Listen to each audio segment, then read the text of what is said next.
morning, good afternoon, and good evening to all of you in different time zones. Today is day 8, May 8, Theme 8, SDG 8, Decent Work and Economic Growth. Hearty welcome to the chief guests, world leaders, peacemakers, dignitaries, and special participants on this special evening for a spectacular session on United Nations Sustainability Development Goal number 8. Goal 8 of the SDGs aims to foster, sustain, inclusive, and sustainable economic growth, full and productive employment, and decent work for all.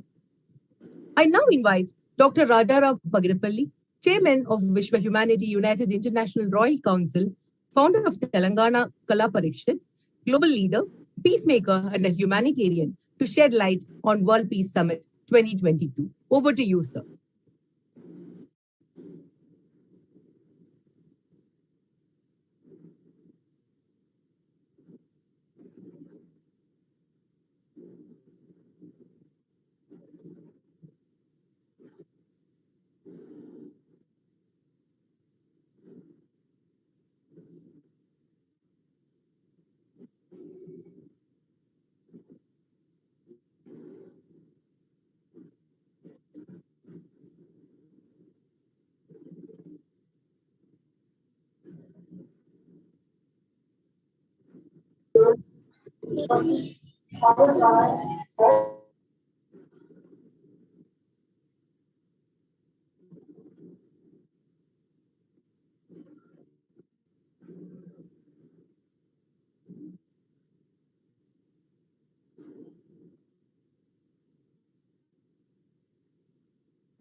Thank you so much, Dr. Raja. I'm trying to, can you see me? It's only, I think my computer is a bit, yes. Is it better? Okay. Okay, it's okay. If the image is okay, I can see you correctly. Okay, thank you. Thank you for setting the context for the day. And over to Dr. Vijay Carolyn, Managing Director of Vishwa Humanity United International Royal Council, Chairman of Life Foundation, global leader, peacemaker, a humanitarian, and a change maker, to set the context for the day. Thank you very much, Anita Raj, for inviting me. Again, we stepped into another great day. It is the 8th day, and also a special day for women. It is a Mother's Day. So we have to celebrate on Zoom platform, wishing all the mothers as they have dedicated their life for their children's flourishment. So I wish you all happy Mother's Day who are the mothers who gathered here. Thank you very much. Good morning, good afternoon, good evening to all the dignitaries, honorable chief guests, keynote speakers, and panel discussion speakers. A hearty welcome to our Vishwa Humanity United International Royal Council, who is organizing the World Peace Summit, and we stepped into 8th day. I would like to say a few lines about organization. Vishwa Humanity United International Royal Council. It has been established under Government of India, Section 8 of the Companies Act 2013, to be the symbol of the unity and peace for all nations, and dedicated to ending poverty by improving and empowering the lives of vulnerable populations around the world and spreading the culture of peace, harmony, and tolerance. Royal Council works in the area of various disciplines like cultural exchange, agriculture, food, health, education, research and development, environment, sustainable development, child welfare, and women empowerment. Our core values are integrity, diversity, and equal. Our vision is to serve humanity and end violence. Our mission is to strive for humanitarian services. Our objectives are: we mainly focus on research and education, creating awareness programs, especially to control population growth and create awareness among the people regarding the pandemics and epidemic diseases. Our focus is also on abolish unemployment,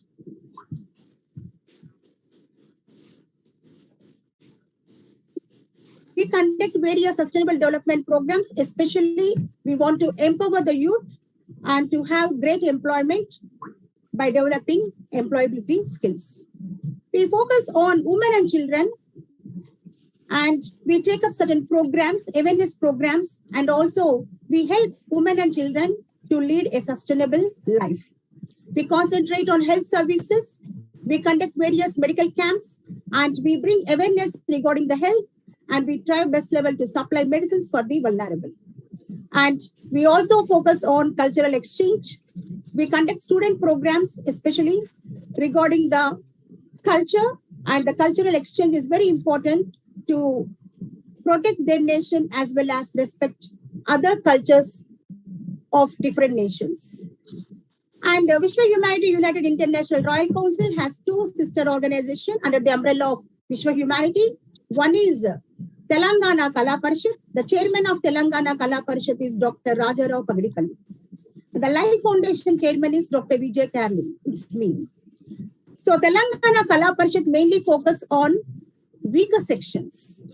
Telangana Kala Parishad concentrate on cultural exchange as one of the objective and to empower the weaker sections, especially during pandemics. The Telangana Kala Parishad has done a great work, supported the weaker section and helped them to move on to the native places, taking up the problems, the issues, the conflicts to the government of India. And with their support, Telangana Kala Parishad has taken a great step helping them to move to their native places. And especially, Telangana Parishad has conducted a great, huge campaign supporting the farmers, save farmers, as our country is agriculture country. So Telangana Kala Parishad has shown its solidarity to farmers. And the Life Foundation concentrated mainly on the vulnerable population, that is population under poverty, below poverty line or under poverty line. The Life Foundation concentrates on slum population especially. Life Foundation moves to slum areas and find out their problems, their issues, and try their best level to conduct certain awareness programs regarding health, family affairs, and education. As Life Foundation noticed, the vulnerable population of slums do not have proper education. As education is very important, then set up study centers in slums. As the Life Foundation has adopted 500 acres of slum in Hyderabad region. And we have set up study centers to impart education and to help the children to have good education, as education helps them to lead a cultural life and responsible life. So now we have in study centers, the population is increasing day by day, and we have great majority and they're getting good education. And we help them to have higher studies in Telangana social welfare societies, and they're having good education, and it helps them to have free education up to degree level. And also we notice the women are in vulnerable state, as male, the family head are not supporting them as they're addicted to bad habits. And we have taken up tailoring center, and very soon we are going to implement even beautician courses and other training centers which help the women to lead a sustainable life and support the family to have good education as well to lead a peaceful life. In this way, Telangana Kala Parishad and the Life Foundation striving its best level to support the society at their level.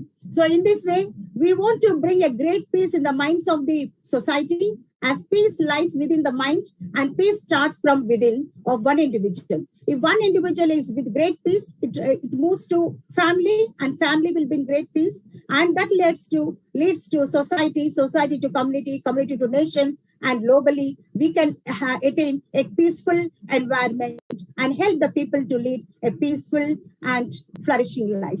Thank you very much for giving this opportunity. Thank you, ma'am. It is very evident with growing popularity and support for the Vishwa Humanity Royal Council or Life Foundation or Telangana Kala Parishad. It very clearly says that people will stand in solidarity if you do good for the world. Now, let us go to the section of our chief guests. Dr. Dilip Rautre, IAS, OSD to Chief Secretary, the General Administration and Public Grievances Department, Odisha. He has served the state with distinction in several capacities such as Estate Officer ITCO, Special Officer OMC, Deputy Commissioner Slum Improvement, Sub-Collector and Sub-Divisional Magistrate Bhubaneswar. As the Deputy Secretary of the Housing and Urban Development Department, he was instrumental in getting the National Award for Odisha, being the best performer in urban poverty alleviation in the country. He has a penchant for writing and thus edited department newsletters, all the departments under his control. He has traveled across the world. He is a motivational speaker and is invited by several government departments and renowned universities such as O.P. Jindal and other alike universities. With great honor, I'd like to invite a prestigious guest and a dignitary to share his thoughts on Sustainability Development Goal number 8. It's a pleasure to have you here, sir. Over to you. Thank you very much. Thank you very much. Well, good evening, good afternoon, and very good morning, ladies and gentlemen. It's indeed a rare honor and privilege for me to be here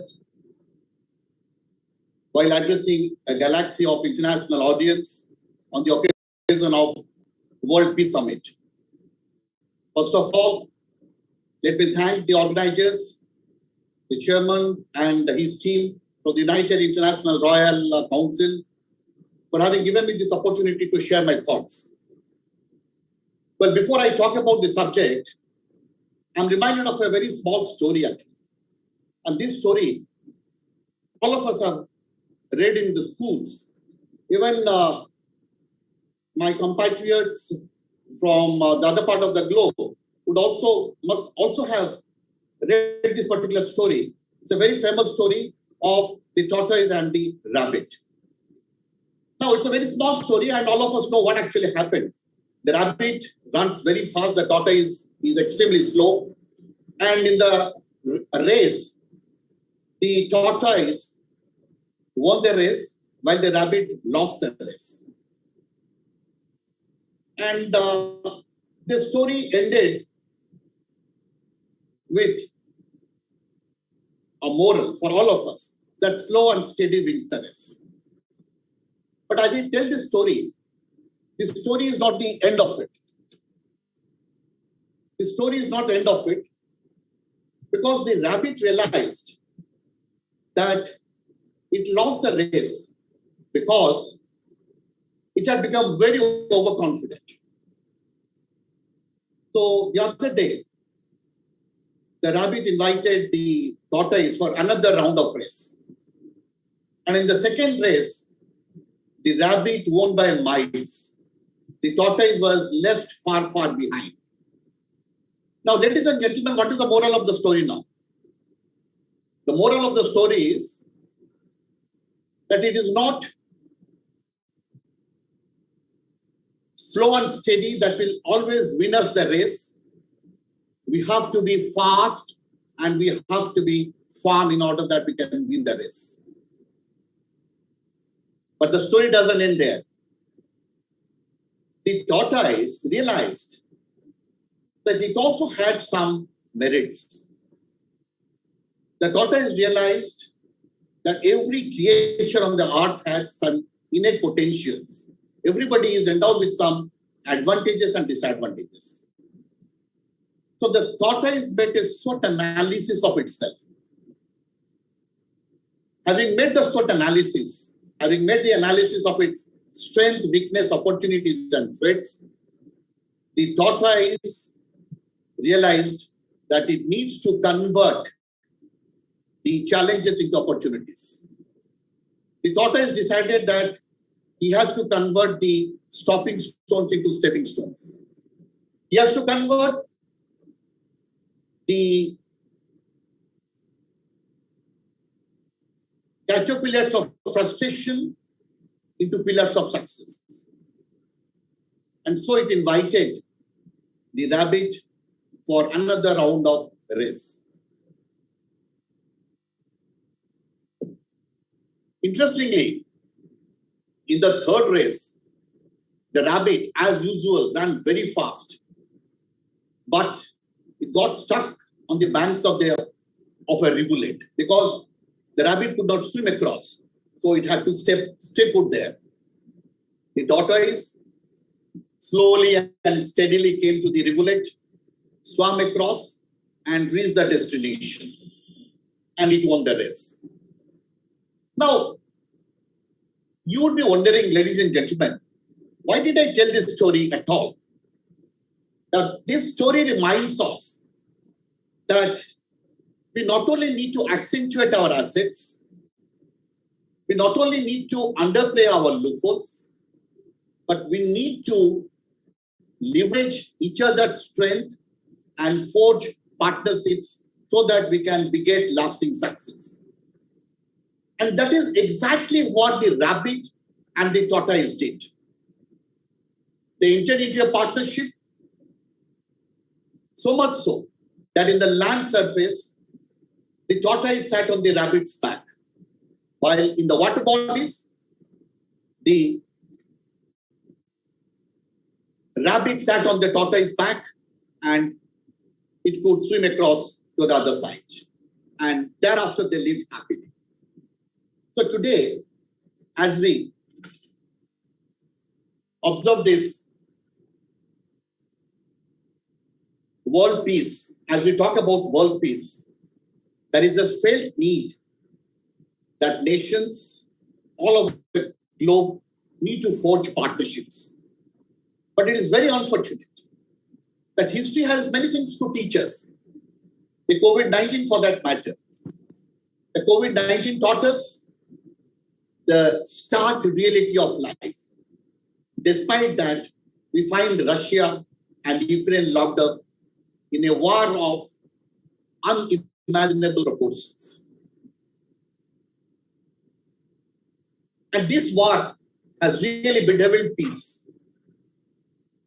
If I go by the statistics, I'll tell a few statistics that according to the World Peace Index, these internal and external conflicts, this is the statistics of the year 2013. It says that the world, it cost the whole world to the extent of $9.5 billion. That was in 2013. And during that point of time, it was almost 11% of the global GDP. And if you put it in agricultural production sense, the value was about double the value of world's annual agricultural output at that point of time. So one can imagine how costly wars are and how it's very important that we should forge friendship, we should forge alliances so that we can foster an environment of peace and end hostilities. As I said this, I'm reminded of a very important line that peace and prosperity go together. They go hand in hand. Peace and prosperity go hand in hand. And that is exactly what the Millennium Development Goals taught us. that progress and development cannot be achieved unless peace and stability is ensured and sustained, and vice versa.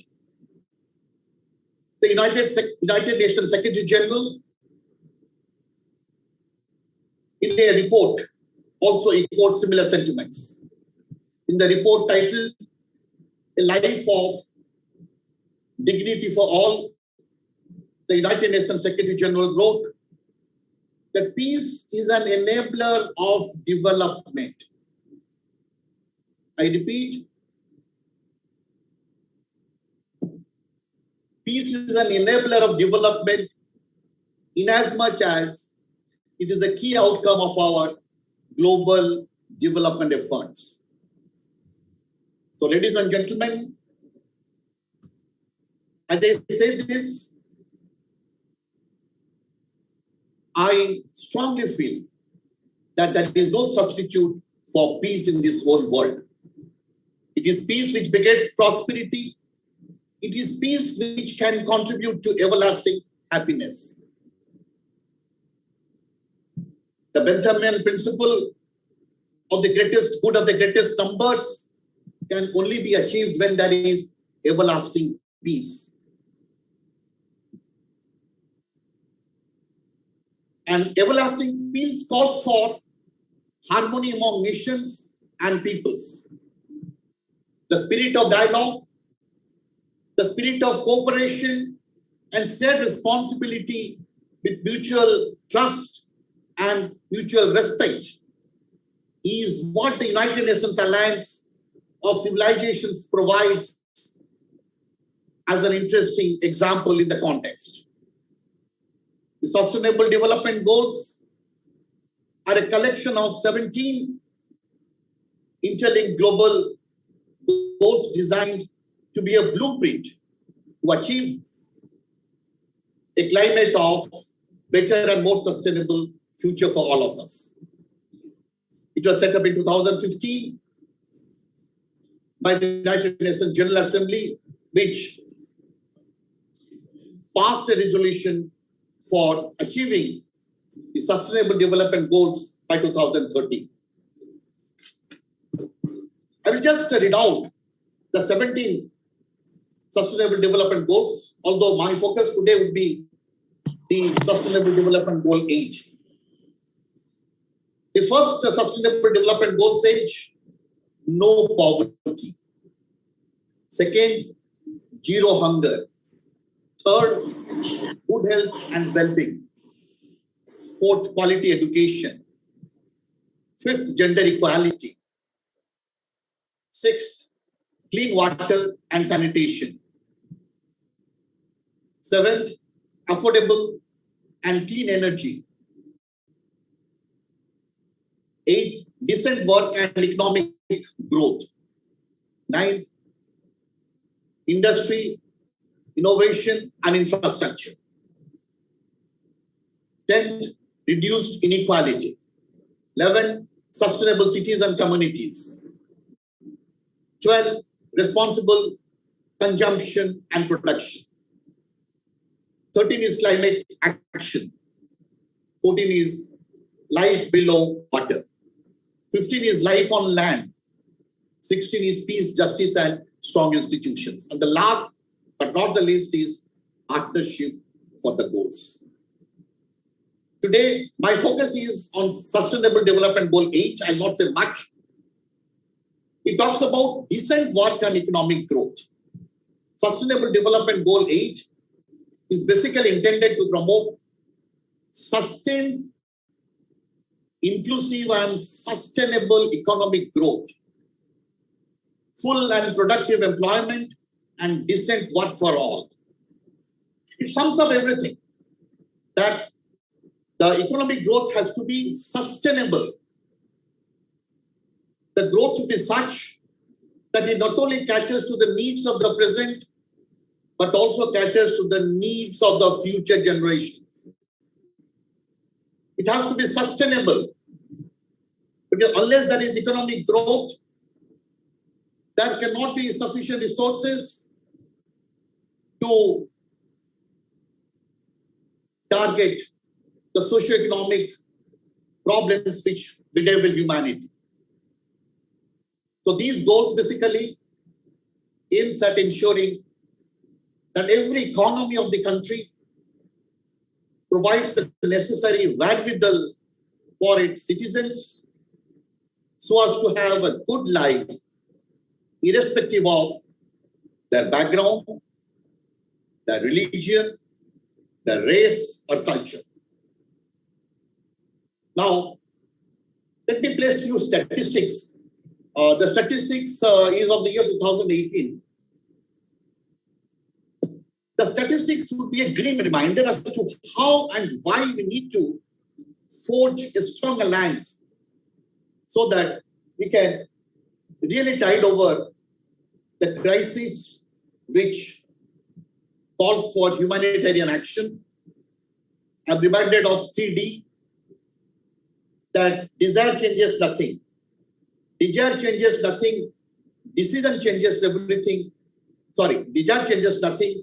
Decision changes something, but determination changes everything.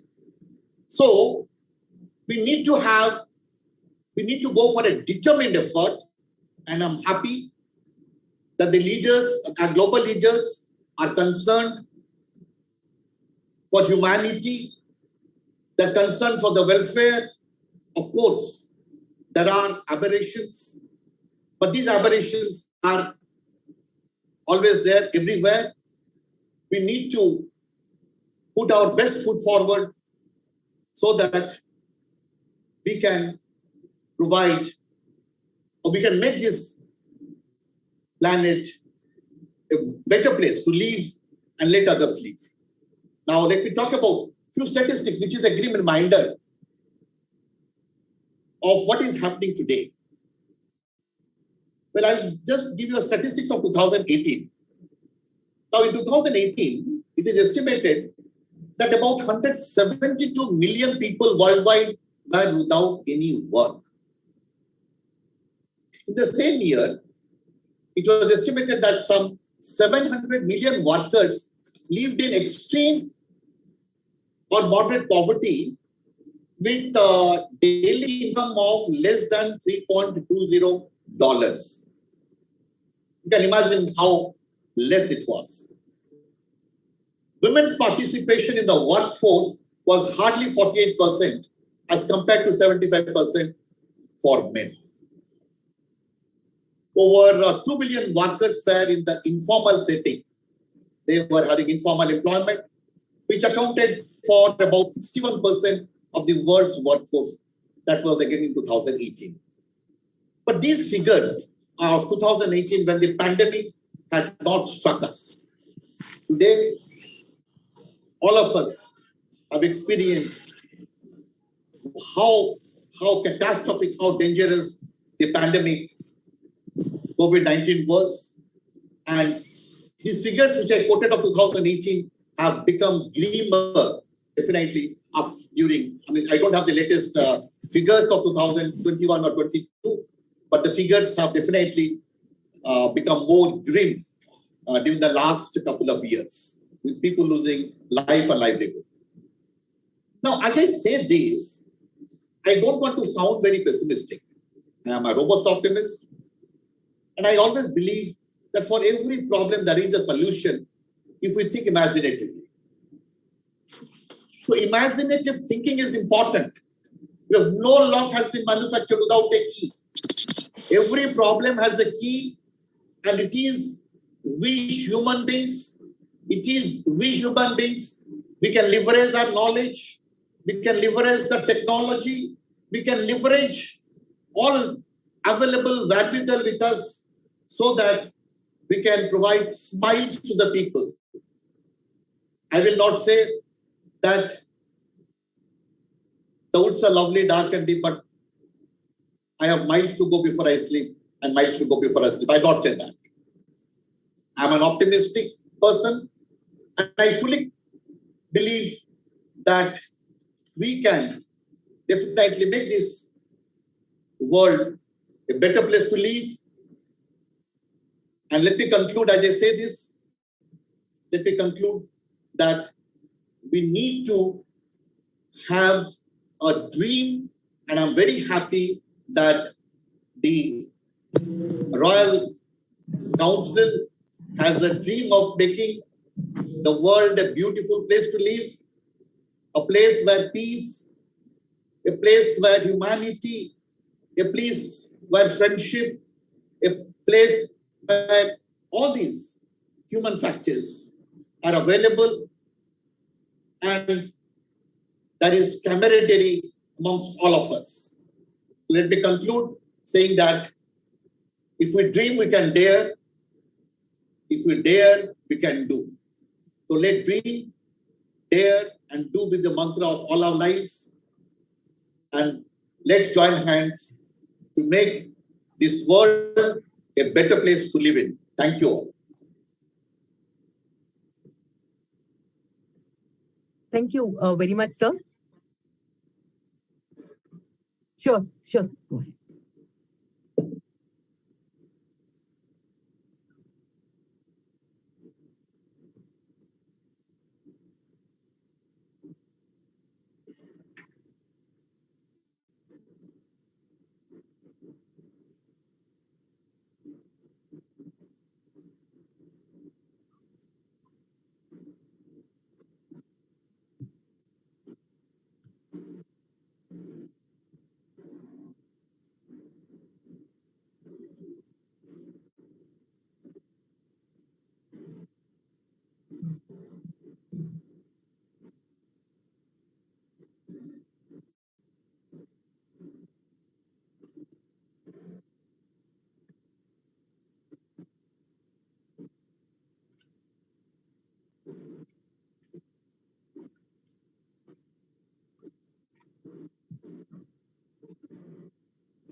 Thank you, sir. Dilip sir, when you spoke with a lot of conviction, and that very clearly showed us that you knew every problem on the ground, and you had tried to act on many things. And you also, people that know the problems well, the problem statements, if someone can define, then they know the solutions as well. So they are the ones who can solve the problems. So thank you so much for being here. And you also closed your speech with Robert Frost's poem as well. Thank you so much for being present here. We're honored to have you.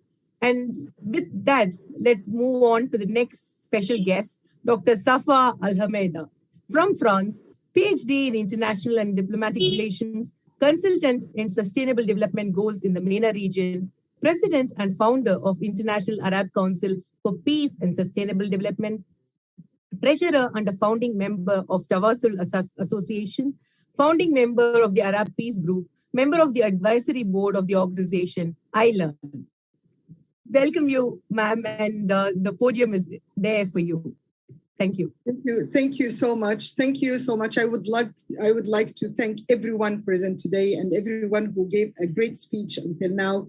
All this great speech that I heard and I followed, and I will be based on them to make my speech. Thank you also to Dr. Raja, who invited me today to be present among you and to speak of the 8th SDG as a president and representative of the Arab International Council for Peace and Sustainable Development in Paris, and specialized in the SDGs in MENA region. I thank all of you who organized this World Summit to discuss around the SDGs with new lenses. And this is actually what I want to talk about. Then I will not take a long time. I will start my very short speech because I know that the time is very countable. We all know that the aim of the 17th SDGs and their 169 targets was to set an ambitious new plan to end the poverty without imposing a significant cost on the Earth's life support systems. The SDGs, as part of the UN 2030 agenda, were meant as a global answer, as my previous dear speaker was pointing. It was meant to be as a global answer to the global problems posed by the looming environmental crisis and poverty.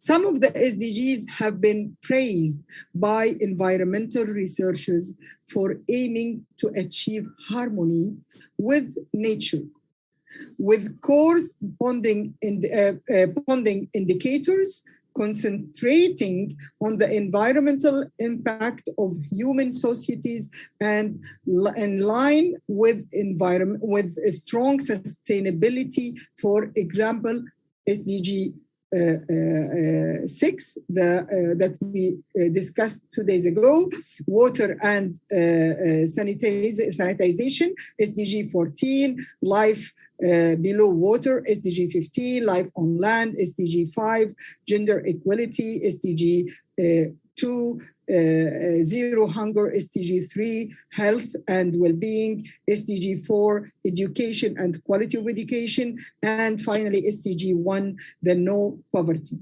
poverty. However, the most inherent inconsistencies, most visible, is in the case of the SDG 8, decent work and economic growth, where the global economics community is focused on several questions such as decent work, fair wages, access to opportunities and jobs, access to labor market, and more and more. The COVID pandemic has made these questions even more and more relative and crucial than ever. SDG 8 we are discussing today is the goal which undermines sustainability directly, has come under the most extensive criticism from the start of the Agenda 2030 process and discussions. And that was because long-term economic growth is at odds with ecological sustainability. The need for remaining within a safe operating space for humanity also encompasses with the need for transforming work, creating new forms of work, and terminating work, since the work process still the real link, mediating link between society and the environment. This makes the focus on the decency of work good start for social outcomes, but inadequate with long-term social ecology sustainability. Excuse me. Then I invite you today to reimagine the SDG 8. Actually, I've been through my studies. I went through a study, a real great study that was published in October 23rd, 2021. This study was made by Haliki Krenin and Ernest Egner. This study is aiming or looking for reimagining the SDG 8 from decent work and economic growth to sustainable work and economic degrowth.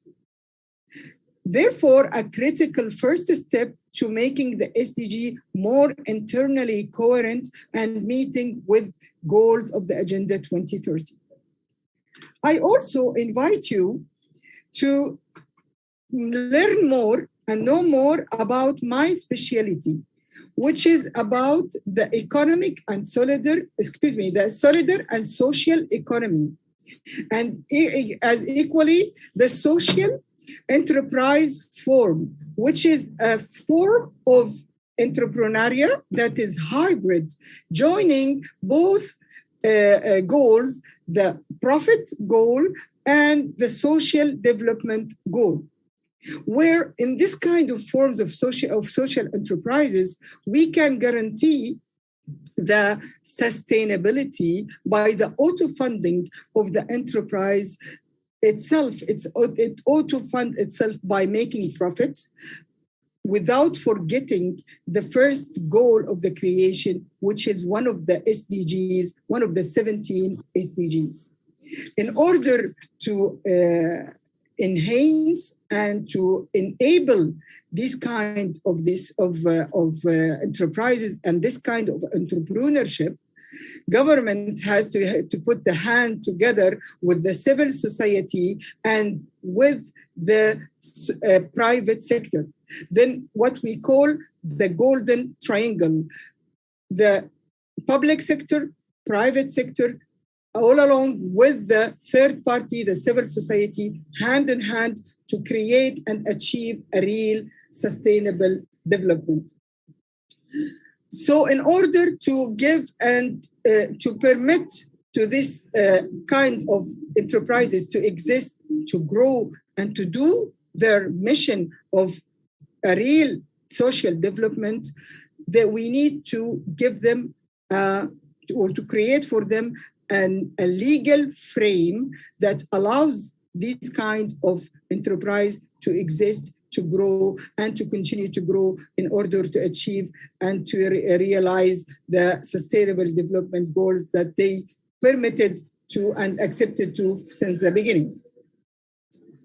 Then governments have to put their hands with the private sector and with the civil society, as I said, in this golden triangle. In the enterprise, in the social enterprise form, we can see how the private sector can finally take its place in this important system of and the economic in the ecosystem, so they can give their part of responsibility to create and to achieve the sustainable development. Although on doing this, we can be sure that the private sector will stop all kind of harassment to the environment, because if we can help to create more and more and to exist, to have among the society more and more entrepreneurs with social goals, we are creating and opening the doors to a new kind of entrepreneurship and entrepreneurs that are taking the ecosystem to another level where we are not forced to choose between the social and the profit. We are not forced to have this separation between the power of money, the power of the profit, and the social development of the society. Joining all of these forces is really the key that my precedent speaker was talking about solutions, about keys. I decided in this intervention not to talk about problems, because we know the problems, we know the statistics, we know the huge number of people who don't work today and they cannot reach and get to the opportunities and jobs. But when we allow in the system this kind of environment that will help all entrepreneurs to be supported by a legal frame that offers a decretion in the taxes, in the tax and the fiscal system, so they can start their projects and make them grow and serve in the same time the social goal and make profit. So we can create jobs, we can create new opportunities for all kind and all levels of economic levels, and we can give a real big push to the ecosystem in each country. Then I think today that we have to reimagine, look to the SDG 8 with the new lenses that's more adapted to our climate, to our needs of today. And with the two proposals, the SEs, the social enterprises, the social and solidar economy that I'm proposing through this form, or about really rethinking the SDG 8 and rethinking all of its sub-goals, all of its framework, all of its targets through the study of Dr. Haliki Krinin and Ernest Igner.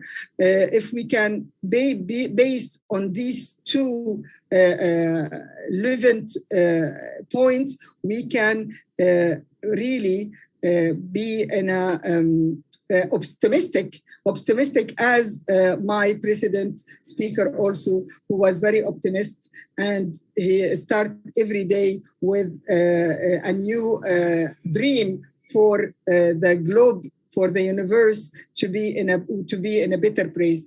So thank you so much for listening to me today, and I hope that the social entrepreneurship spirit can get also to everyone by this speech that I gave today. Thank you so much. Thank you, Honorable Excellency. Thank you so much for your insightful ideas and possible solutions, especially that ecological sustainability, long-term ecological sustainability is a great thing. And your study is also, you shared very nicely. Madam, I think this harassment thing, we must stop this. And I really want to thank from bottom of my heart. And now it's time for our next speaker, respected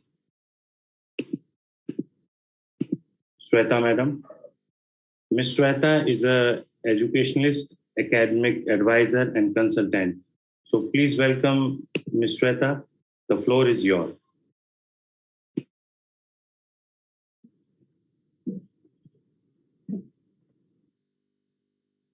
Yes, Namaste. I am Shweta, educationist, academic advisor, and consultant from India. Firstly, I would like to congratulate Dr. Raja Rao sir and Karni ma'am for the great and informative World Peace Summit. I have seen the hard work they have done. And it's an honor to deliver my speech among high intellectuals and delegates. As it's always said, when you have a healthy environment, you have a healthy economy. That's what the world is starting to understand.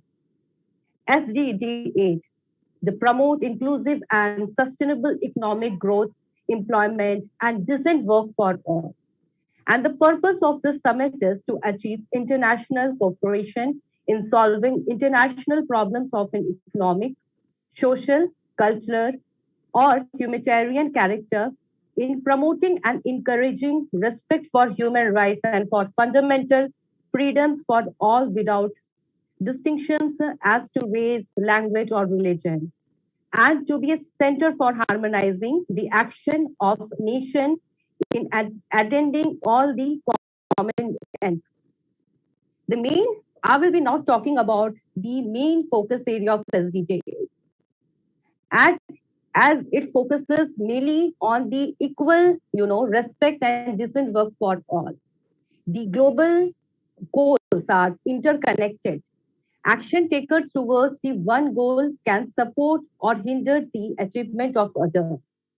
Identifying and addressing these interconnections helps business to build holistic and systematic solutions that amplify progress and minimize negative impact to help build a greater understanding. Number 1 point is goal aims to eliminate the worst form of child labor. The child labor both a cause and consequences of poverty, reinforcing social inequality and discrimination. Also, the unemployment of the youth. Today's global youth unemployment rate is 3 times higher than the adult rate. Without urgent investment in education and skill training, the rapidly growing population of young people that is expected to reach too high by 2030 will be largely unprepared for the workforce. Second, promote development-oriented policies that support productive activities, decent job creation, entrepreneurship, and innovation. Third, achieve full and productive employment and decent work for all women and men, including for young people and persons with disabilities. and equal pay for work of equal value, because gender equality has got great benefit. A better economy can be created, improve productivity, increase growth and innovation, because men and women, they both have different kind of thinking ability. Diversity of view, better quality of life, improved company reputation, protect labor rights, and promote safe and secure working environment for all workers. Remote local culture and products, strengthen the capacity of domestic financial institutions to encourage and expand access to banking, insurance, and financial services for all. In my opinion, these were the main goals set which SDG 8 carries. In my opinion, the challenge is to maintain the economic performance and to ensure the economic development in the country society. So first, according to me, the skill training, the skill set training, because this is the education or the transmission, creation and adoption of information, knowledge, the skills and values, the key lever of sustainable development. Sustainable development and the sustainable development is directly proportional to the skill development strategies, which because it has got the higher, priority list of the countries in all stages of development for at least three reasons. Skill matching.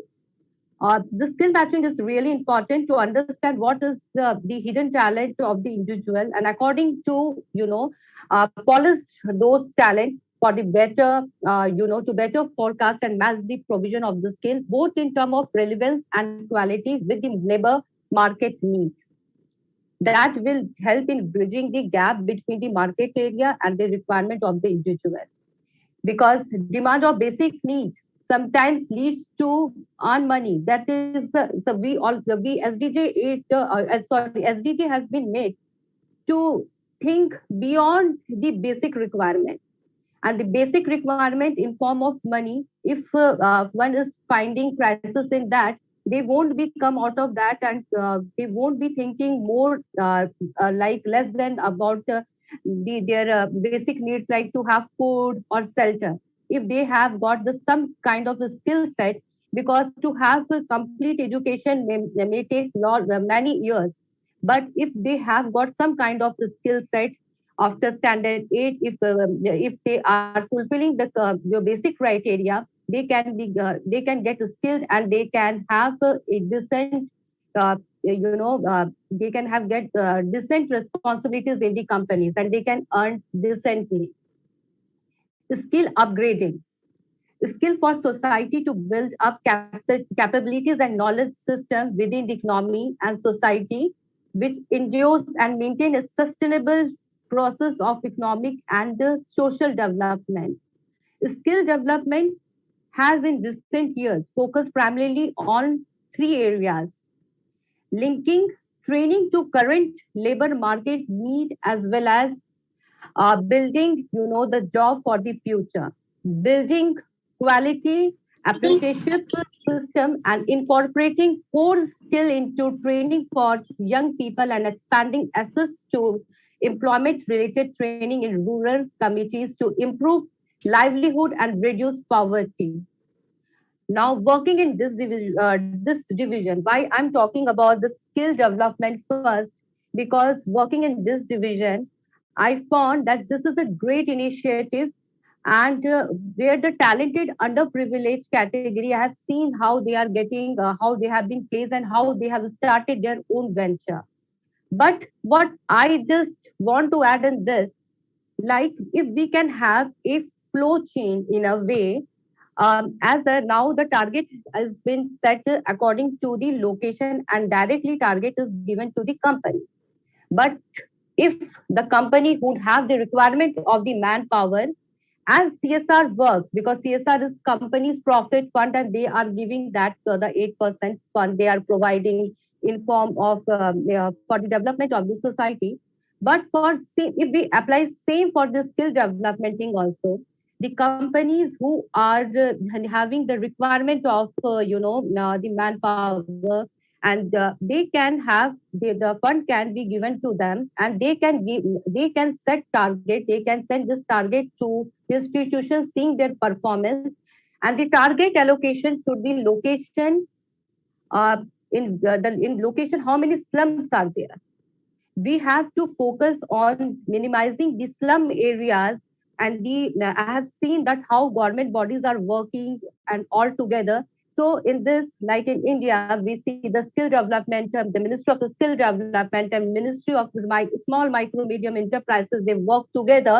So they can work together and they can tell about the schemes in this the slum areas, and slowly and gradually when this slum people will come and they have the 3 or 4 month training, and after that when they get good area to work in, or if we sometime I have even seen that they are so much of talent, they have so much of talent, they can directly get associated with the KFIC, where their work, their handmade work can directly we can promote in the market. So there will be direct communication with the government body, the scheme, the fund, how they are helping the underprivileged people, that now they are becoming the talented one after getting the skill set. And after that, after they have got that skill set, they can come in the market as entrepreneur, or they can work in any of the company. So that will help to reduce the poverty, and they can have the decent form of life. And after that, after they have start earning, they can think in a very wide way that what all things they want to achieve in their life. Now, the second thing which I found is, we always say that equality in the workplace, the women, men should given the equal opportunities, and there should be we should give respect to other different category of people. So for that, we have to work from the very initial stage, and there should be innovation, some kind of innovation in the education system. The education system should be more of a real case study based system. As the student, I find that these students of the standard 8, from standard 8, they have got that kind of mindset. They can think much, they can develop, because till 8 they can have the basic study. From standard 8, they should have that case study thing, where it should be mandate, it should be made mandatory in the class college schools, that students should come up with the innovative ideas. The innovation, like for example, out of 50, if even 10 of the students come up with the ideas, rest of the student can team up with those leaders. Now these 10 students already are the leaders. Now they will assign work to their teams, and by this they can come up, they can complete the target, the project which was given to them, and that this project can be submitted to different the Ministry of the Science and Technology or different ministry body, and we can have the science, as we already have the different kind of exhibition we used to have, we can have that. And the student should be given some kind of appreciation in form of money. Why this? Because this will help them to develop develop this sense of responsibility, equality, and they will know that money is really the thing which they have to earn in very hard way and in very smart way, by having those skill set and in them. So automatically this will be the development of the individual we will be working on. Like the as SDG 8 say, the decent work. When they will grow, they will already have these moral ethics, and they will know, regardless that from which kind of family they are coming, and if like poor or from very high category. But these skill set, if they are there in the college or the schools, then they will have the the mindset that we have to earn money like this. We have to think in a that way. We have to be innovative. The starting from standard 8, if we can have that. Now, third, according to me, as we talk about sustainable development goal, which is the worldwide thing, so anything happens from very small point. So if we have the individual development goal methodology from standard 8, this this can be the report chart of that person as a personality as we carry our degree, that they have the individual development goals set, which will be set, which will the individual will be setting up that. Like in class standard A, he or she had thoughts about the project like that. In the standard 9, that way. So in that way, the individual will come to know about their hidden talent, and slowly and gradually there will be changes. I have seen that the students who are studying, who have taken the science as a subject in standard 12, they after graduation they are with different they are into different field and they are doing great. So these things will help them, the individual, to grow as a person, and with the if we have this set of individual form the society, and this set of society form the nation, and this is the way if we grow as an individual, I'm sure slowly and gradually, it is a slow process, but I think they will come up, we will have a great world and the peace will be there in the world. Now I will be concluding by saying the thing that these economic growth coupled with the creation of decent work contributes to the global goals. In particular, it contributes to poverty reduction goal 1 and reduction inequalities goal 5 and 10 by promoting decent work and reducing unemployment. This is turn lead to the better health, nutritional and educational outcome goal 3, goal 5 and goal 2. Finally, ensuring all-round prosperity and continual growth helps create the foundations for the more peaceful society. I thank all of you for giving this wonderful opportunity. More power to Rajarao sir, Caroline ma'am, and to all dignitaries over here. Thank you. Namaste. Thank you so much, Ms. Shweta madam. It's really great, and thank you for your insightful ideas and possible solutions, especially that skill development thing. I really appreciate, and we must, every nation must need skill development because the requirement, because of the market requirement, as per the market need, and we have to polish our talent. It's really great, madam, and. Yes, one more thing, CSR and small start. This is the very essential, very essential thing. Thank you so much, madam. And now I'm calling our next keynote speaker. He's from Delhi and he's an advocate and member of Legal Aid Society. Please welcome Mr. Vipul Soni ji on the floor. Welcome. Namaskar. Sir. Thank you so much, sir. Namaskar to Dr. Raja Rao ji and whole team. I thank everyone for giving me this opportunity. I am very obliged. So you have chosen a very good topic in this time, in this era where there is a need for economic growth, not only in India, in whole world, because I can associate this with my profession also. Because if there will be economic growth in whole over world, this will lead to less crime. If people will be with good economic development, not individually, if economic development of every individual take place, then there will be economic development of nation. National GDP will increase. People will not focus on criminal activities. Economic growth will lead to good education. Students can get good education. Their thinking process will change.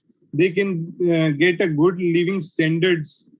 Infrastructure will be good. Overall income will also good.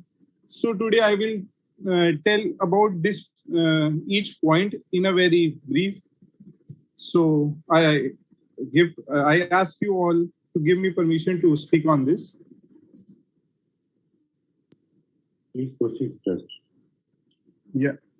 By economic growth, the youth of the nation can get good education. Education from primary level to university level, like books, data that allows us to understand the world around us. Means if we will get a basic education, our thinking will also grow. we will think in a different way. We will not focus our mind on wrong things. It will lead to overall development of the person, and which will lead to overall development of country, nation. And as a nation, it will lead to the overall development of the world also. It will lead us to the peace area, to the peace work. And good thinking people should come together so that there can be peace in the world. Good thinking people should come together for better projects, better development works. To understand ourselves, knowledge is very necessary, and economic growth leads to increase in knowledge. Knowledge to understand overall things which is going in world around us. Infrastructure also will be improved, like public transportation, buses, trains, roads, good services, so that travel will become more easy, very fast. So it will lead to providing good facilities, good things, food, where the means availability of the things are not possible in.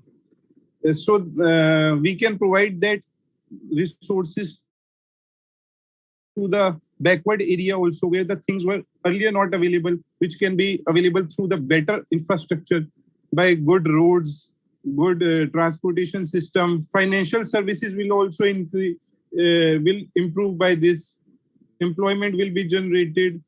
In infrastructure, banks should be there in the rural areas, so that everyone can, the people who is sitting in the last part of the country, the poorer people also can get access to bank accounts, ATM, credit cards, so that if they will get to know about these things, they will get the knowledge of these things, that these things are also available in this world.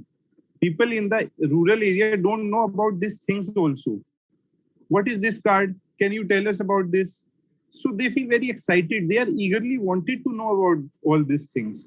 So economic growth and means advertisement of this will lead to good things. Means it will lead to the overall development also. Cities like where we can't reach, by this system, by banking system, we can purchase the goods from anywhere. So the time is changing. There should be economic growth also to the rural area, to the backward section also.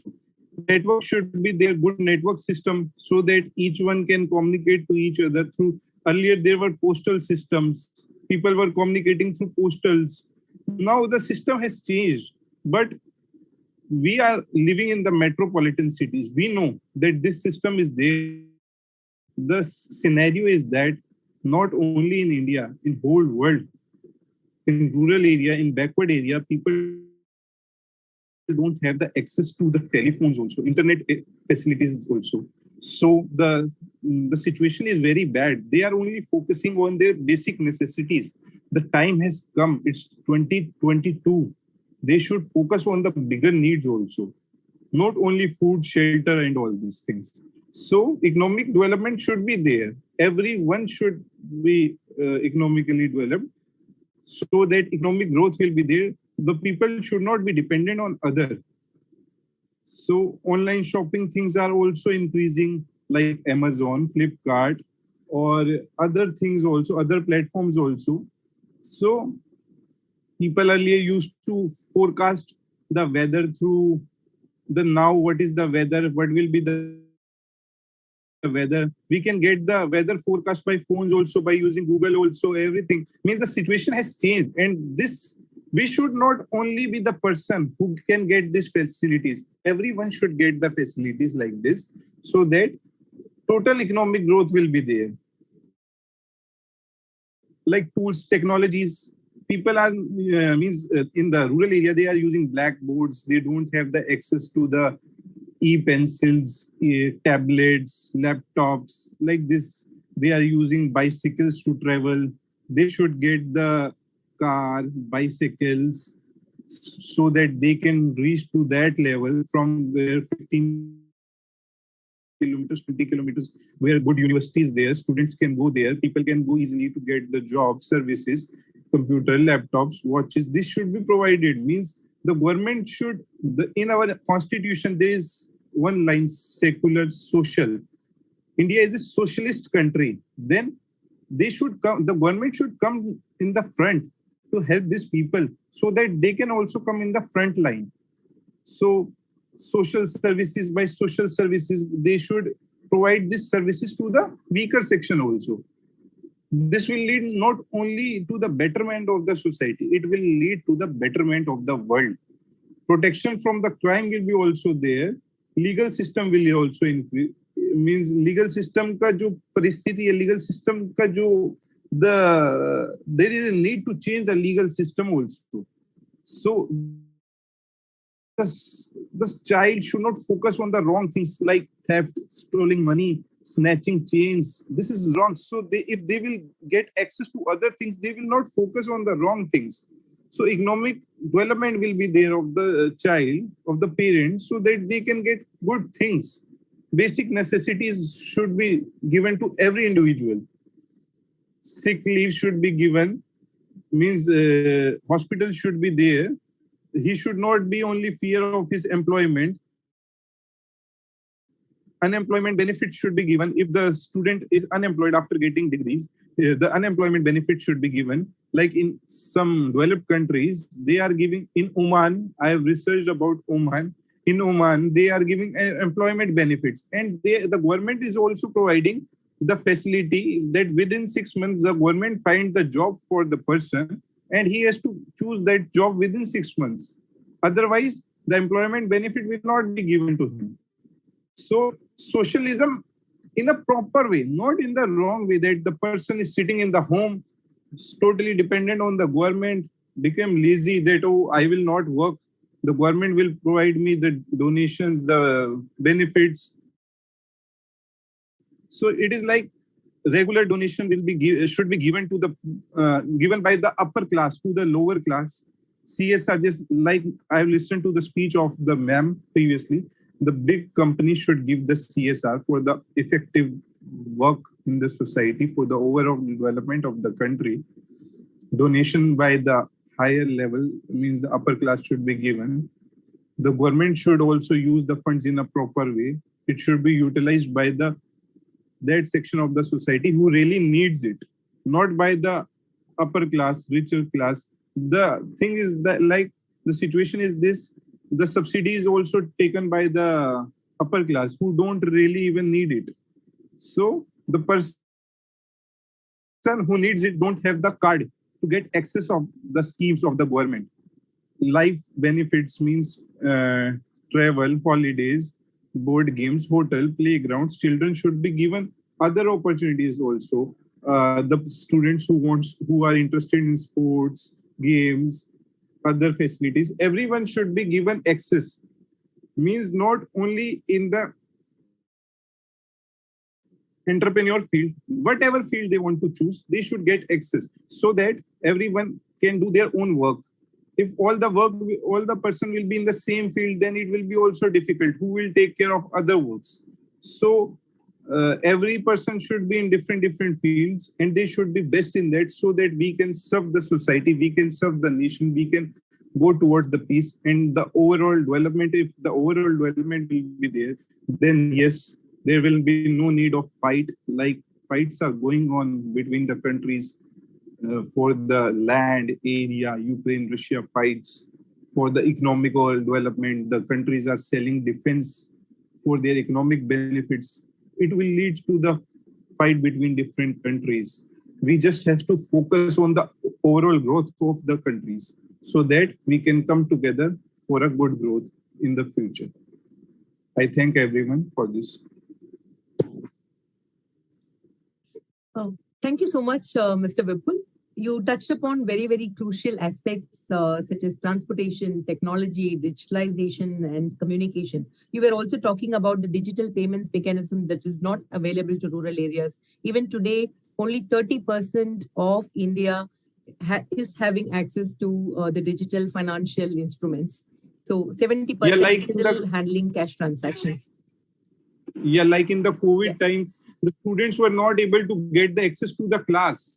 So their studies has been not continued. So this is very crucial stage that the COVID has made us the situation is like that. The COVID has told us that we have to change ourselves. The time has came that we have to change ourselves. Economic growth should be there of each and every individual, so that overall GDP will increase, infrastructure will be improved, GDP will increase, health sector will increase, improve. Infrastructure के साथ साथ हमारा GDP बढ़ेगा, living standard high होगा, तो इससे peace भी रहेगा, people fight नहीं करेंगे आपस में. True. I could see the pain in whatever you said now, because I think this shows how invested you are in the society, and also the kind of role that you play in the society. We wish that many campaigns like this, many movements like this bring about the change that is required in all basic needs that a future needs, that every human being needs, and every other creature needs. Thank you. So thank you so much. Thank you. And on that note, let me call our next prestigious guest, Ambassador Dr. John Auger, Global President of African Diplomatic Organization for Peace and Climate Action. Over to you for your thoughts on SDG goal number 8.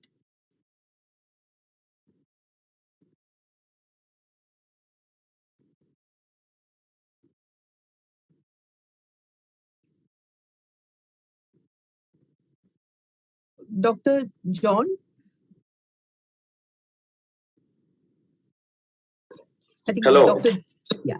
Yeah, you hear me? Possible. Are you hearing me? Yes. Okay, I said it's a great time being with you. I've learned a lot. And to be able to speak to you, it's a privilege. I don't abuse it at all. Glad to have you with us as well. Yeah, I'll be talking in relation to labor. But first of all, I have a little abstract, because when I was told that I'll fix this, I was supposed to speak about the institution and justice for all stuff, but I am speaking now on the goal 8. The concept of decent work and economic growth, which is the 8th sustainable development of the United Nations, is set to serve as a catalyst in the field of labor and industrial relations by year 2030. I decided to write a little because I did a quick research. I have done much around this, but I had to do a quick research today. The aim of this goal is to ensure that the policies geared towards social protection of the worker is held in utmost importance. There was no better time to have set the wheel of this goal into motion, other than now following the outbreak of the coronavirus pandemic, which has served as a threat to job creation and existence globally.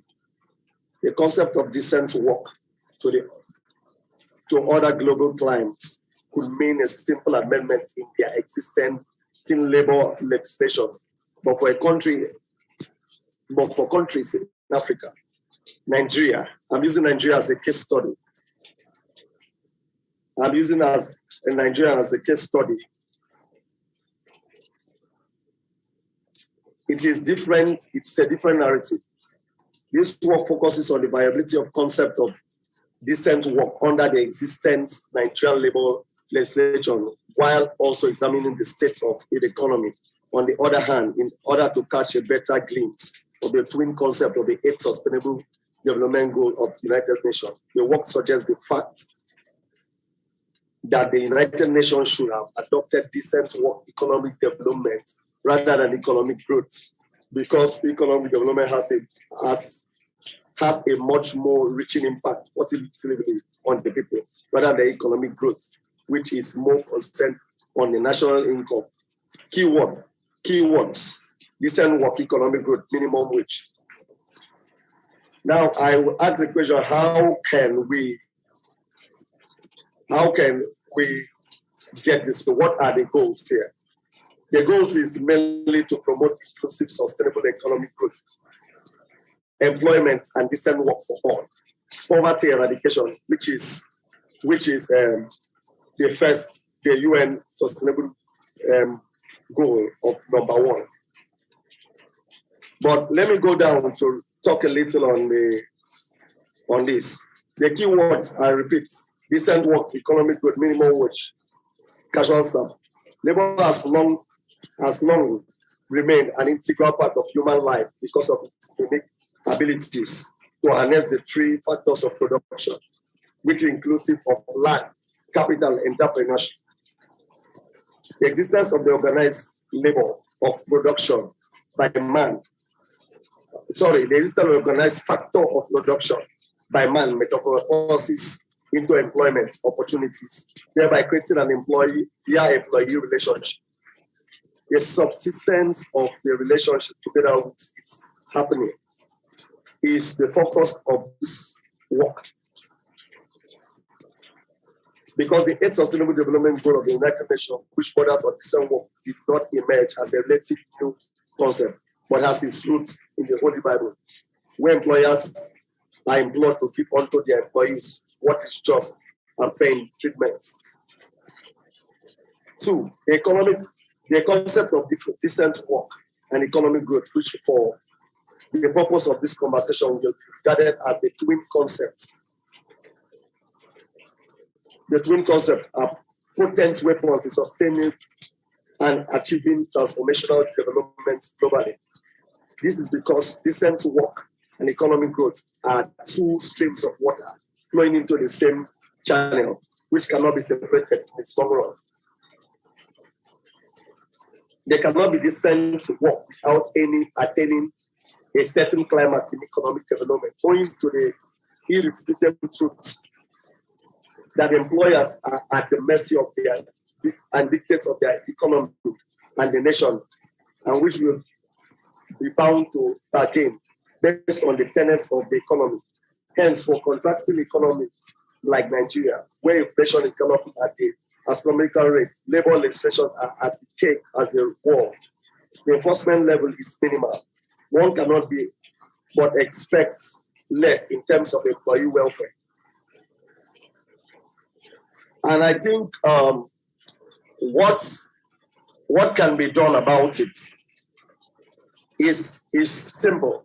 We have to go back to our legislations, set up our models and set up infrastructures to be able to checkmate inflation in the system and go ahead to fix our dysfunctional institution. And go ahead to fix our dysfunctional institutions and take it back to the level of integrity, which will, that is because if the laws are passed and your institutions are not viable enough, if you cannot hold to the laws which were and legislations that were made to support economic growth and development, economic growth and access to opportunities, all this will be only a statement of a set of people, but it will not be brought into its actuality that's in passing through, in reaching its goal in the lives of individuals.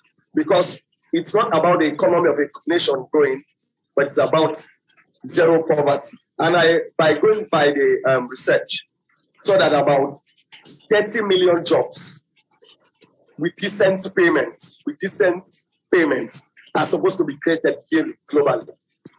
And if that is supposed to be reached, how many people are having jobs? How many organizations are? Even organizations are creating jobs. Some of them are low income. They pay their workers low income, which if they want to put at a poverty margin of $1.90, you discover that many people are living below the poverty line, even with the jobs that they're having.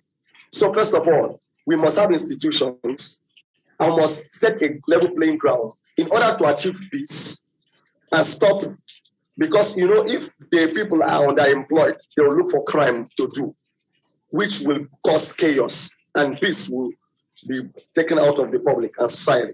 So what we have to do is to go back to putting the institutions, dictating what the institutions are supposed to do. The relevant laws are supposed to be followed by governments in those nations, especially Nigeria and Africa. which I speak from because I have lots of interaction. I have lots of interaction around Africa and their country and their government and the way they run their government and the way institutions run. They run with most of the countries, institution runs with no integrity and they don't follow the constitution because the laws are just made but are not enforced.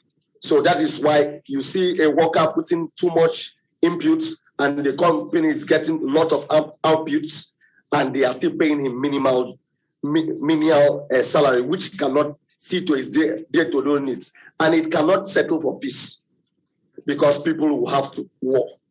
So that is the advice. And our advice is we go back to the institutions for us to achieve the economic growth and development.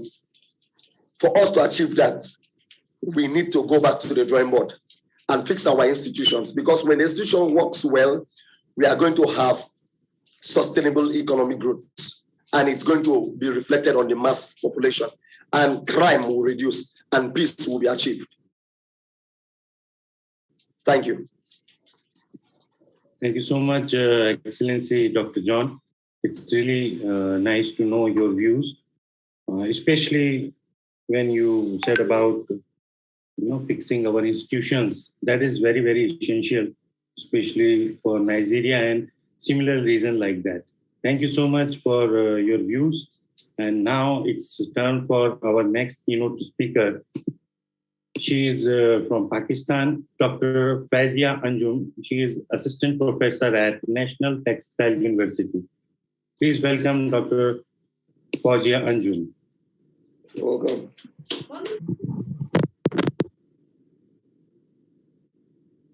The floor is yours, madam.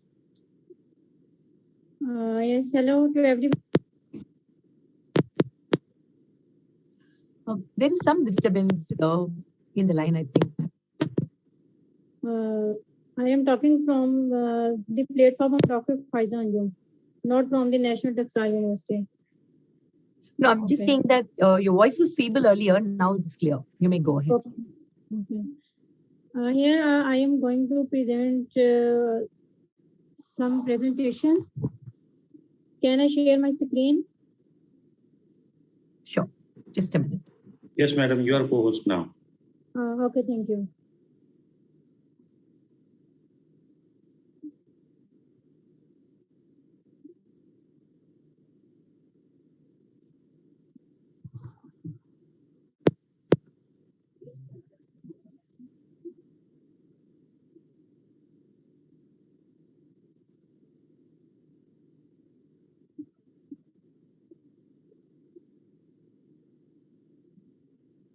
Please allow me from National Textile University for the to share my screen.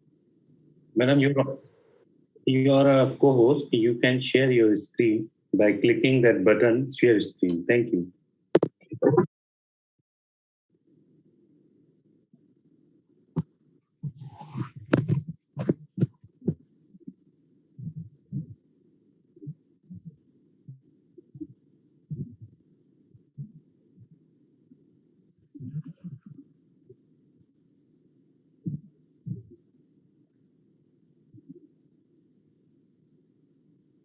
Dear host, please allow me from National Textile University, not from the Dr. Faizia Anjum, because there are some problems in my laptops. Madam, you can give your speech if you have any technical issue. You can give your speech here. Tarunji, she is also logged in from another account. She is asking you to enable the other account through National Textiles.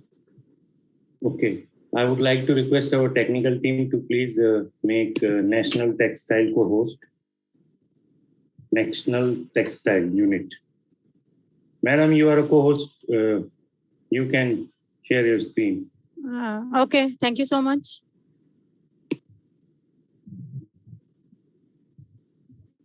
I think screen is shared. Yes, madam. Okay, thank you. Because I have developed some models for decent work and economic growth. So I request you to share my screen. Okay, I am going to start of today. My presentation is decent work for well-being and sustainable development. As all of us know that in 2020, as we heal from the COVID-19 pandemic, we are inspired to think creatively about how to help everyone, how to build resilience, and how to transform our world into one that is.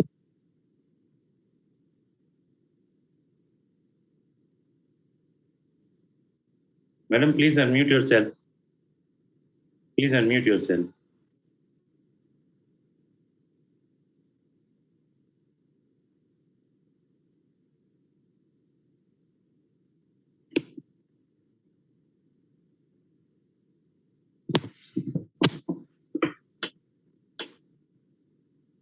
Madam, I request you to kindly unmute yourself.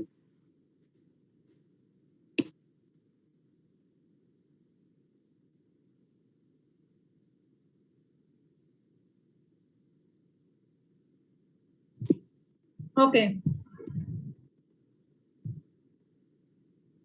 I think it's clear. Yes, madam, it's clear now. Okay.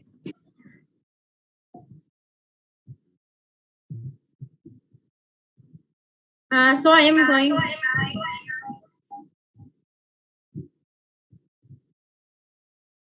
As we heal from the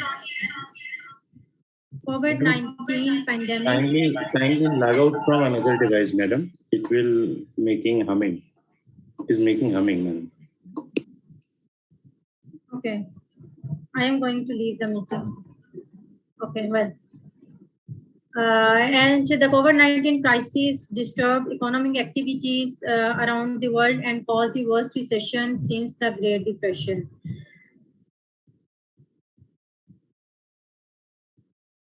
And what is decent work? Because if we provide decent work, it will also automatically develop our economic growth for every societies and for every development of the country. So what is decent work? It involves opportunities for work that is productive and delivers a fair income, security in the workplace, and social protection for the families, and better prospects for personal development and social integration. It also provides freedom to express their concerns, organize, and participate in the decisions that affect their lives, and equality of opportunity and treatment for all men and women. It also decent work also involves for the well-being of people, engagement as a professional learning, expressions. Obviously, quality work environment should also provide for all the employees for the better economic growth of the countries, and belongingness recognized as valuable professionals. So decent work is also sustainable economic growth. Most probably depends on the decent work of the organizations, even industries, textile industries, and even all other the industries. So provision of safe, secure, and decent work environment is a fundamental human rights for workforce. Decent job and healthier working environment strengthen the economic growth of a state, and the importance of a decent work in achieving sustainable development is highlighted by Goal 8, which aims to promote sustained, inclusive, and sustainable economic growth, full productive employment, and decent work for all. Decent work is most probably attached with the Sustainable Development Goal, as all of us knows that decent work agenda has 4 pillars, integral elements of the new 2030 agenda for sustainable development. The first one is employment creation. The second one is should we provide social protection, rights and work for everyone, and the last one is social dialogue. Here, I am going to present some analysis of SDG 8, which will contribute for the decent work and economic growth. Progress towards Goal 8 has been slower than expected because of poor working conditions are identified as the main global challenge in the work of the world. The global unemployment rate has declined, but more than 170 million people remain unemployed. And also, the provision of decent work cannot be provided because of global inequality, both within and between the countries and regions, has been identified as the main obstacles to achieving decent work and sustainable growth. Despite modest progress, there are still 152 million children trapped in child labor and around 40 million victims of modern slavery. There are also some risk factors for decent work, like occupational hazards, vulnerabilities, and exploitations that should be eliminated for all the sectors of jobs. Unsustainable use of resources caused environmental degradation. The process of environmental improvement of bird sector is sluggish, and also the key problems faced by the workers, work-related accidents and diseases. Large number of workers are exposed to air, noise, and chemical hazards that are occupational hazards, and occupational hazards creating hurdles in providing safe working environment and health status for workforce. What need to be done for the implementation or provision of decent work? Decent work put people at the center of the economic development. So there is a need to access to job as a priority for the all. And next one, not just any job, but should be provide the quality job. And not just any work, but decent work should be provided for all in all sectors. As all of us know that decent work can be explained by should we provide security, equality, combat forced labor, fight child labor, fair income should be for all, healthy environment and safe working condition, right for voice, no exploitations and dignity. The main focus of my today's presentation is if we want to provide decent work for all our wages or all our employees, there is a need to integrate working environment and humanitarian actions. Humanitarian actions mean there should be provide all these sectors of equality on the basis of humanity. Humanity should be for all. So the integration of working environment into humanitarian action is important to ensure effectiveness, sustainable and accountability. It strengthens workers' livelihood, fosters resilience and reduces the hazards, risk, impacts and future emergencies. Also, proactively addressing working environmental issues in humanitarian actions can contribute to resolving unsustainable trends leading to health issues, leading to security and economic development. For this process, there is a need to focus on working environment. So there is a process if we want to provide decent work for employees. First of all, define risk and then identify risk, assess the risk and develop a plan. Develop a plan means in which areas there is a need to make a changes and then analyze the change, where to begin and focus on humanitarian action. So for the humanitarian action, there is steps for humanitarian actions. First one, join, means information sharing and collectiveness is necessary. Second one is supporting the working environment assessment and analysis cell. Sharing is also important for the humanitarian actions, means sharing guidance and knowledge with employees and administrations for the well-being of the employees, operationalizing environment in humanitarian response. And the next one is assessing the environmental implications of humanitarian projects. Awareness should be provided, means raising awareness and strengthening capacities for health working conditions, because I am talking the relations between decent work and the well-being of the employees for the economic growth. And the last one is collaboration is also important, for example, related to environment change and humanitarian action. And in the last one, implementation, how can we implement the humanitarian action for the provision of decent work?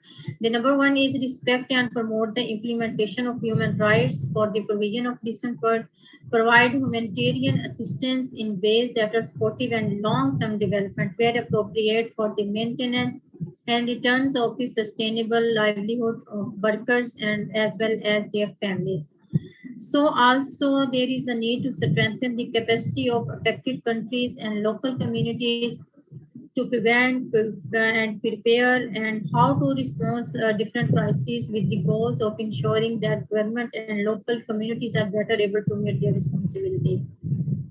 It's the primary responsibility of a state for strive to ensure flexible and timely funding, because if we want to implement the humanitarian action, there is also a need of some funds. So there is a role of government as well as some organizations to provide the humanitarian needs.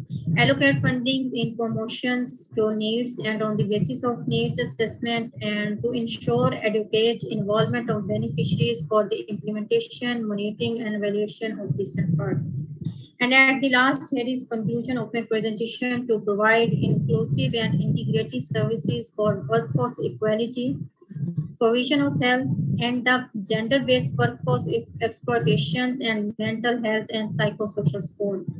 Working across the humanitarian development and peace nexus to address protective conflicts and the workplace crisis, it will automatically strengthen and impact the accountability to affected people who serve themselves for the economic growth. That's all from my side. Thank you so much, Excellency. Thank you so much for sharing your research, especially focusing on global inequalities, environmental challenges, and that diagram, especially that diagram you show us that decent work, what are the part of that. And I want to thank you for sharing the step for all of us human social activists, and especially that collaboration thing is very, very essential, madam. Thank you so much for your insightful solutions and this research.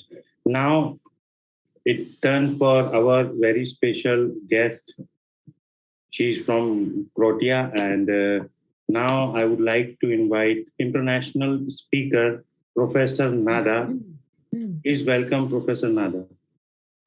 Thank you. Thank you, respected Tarun. First, I want to thank to our chief, Mr. Rajab, and the founder and co-founder for this great opportunity to be here today.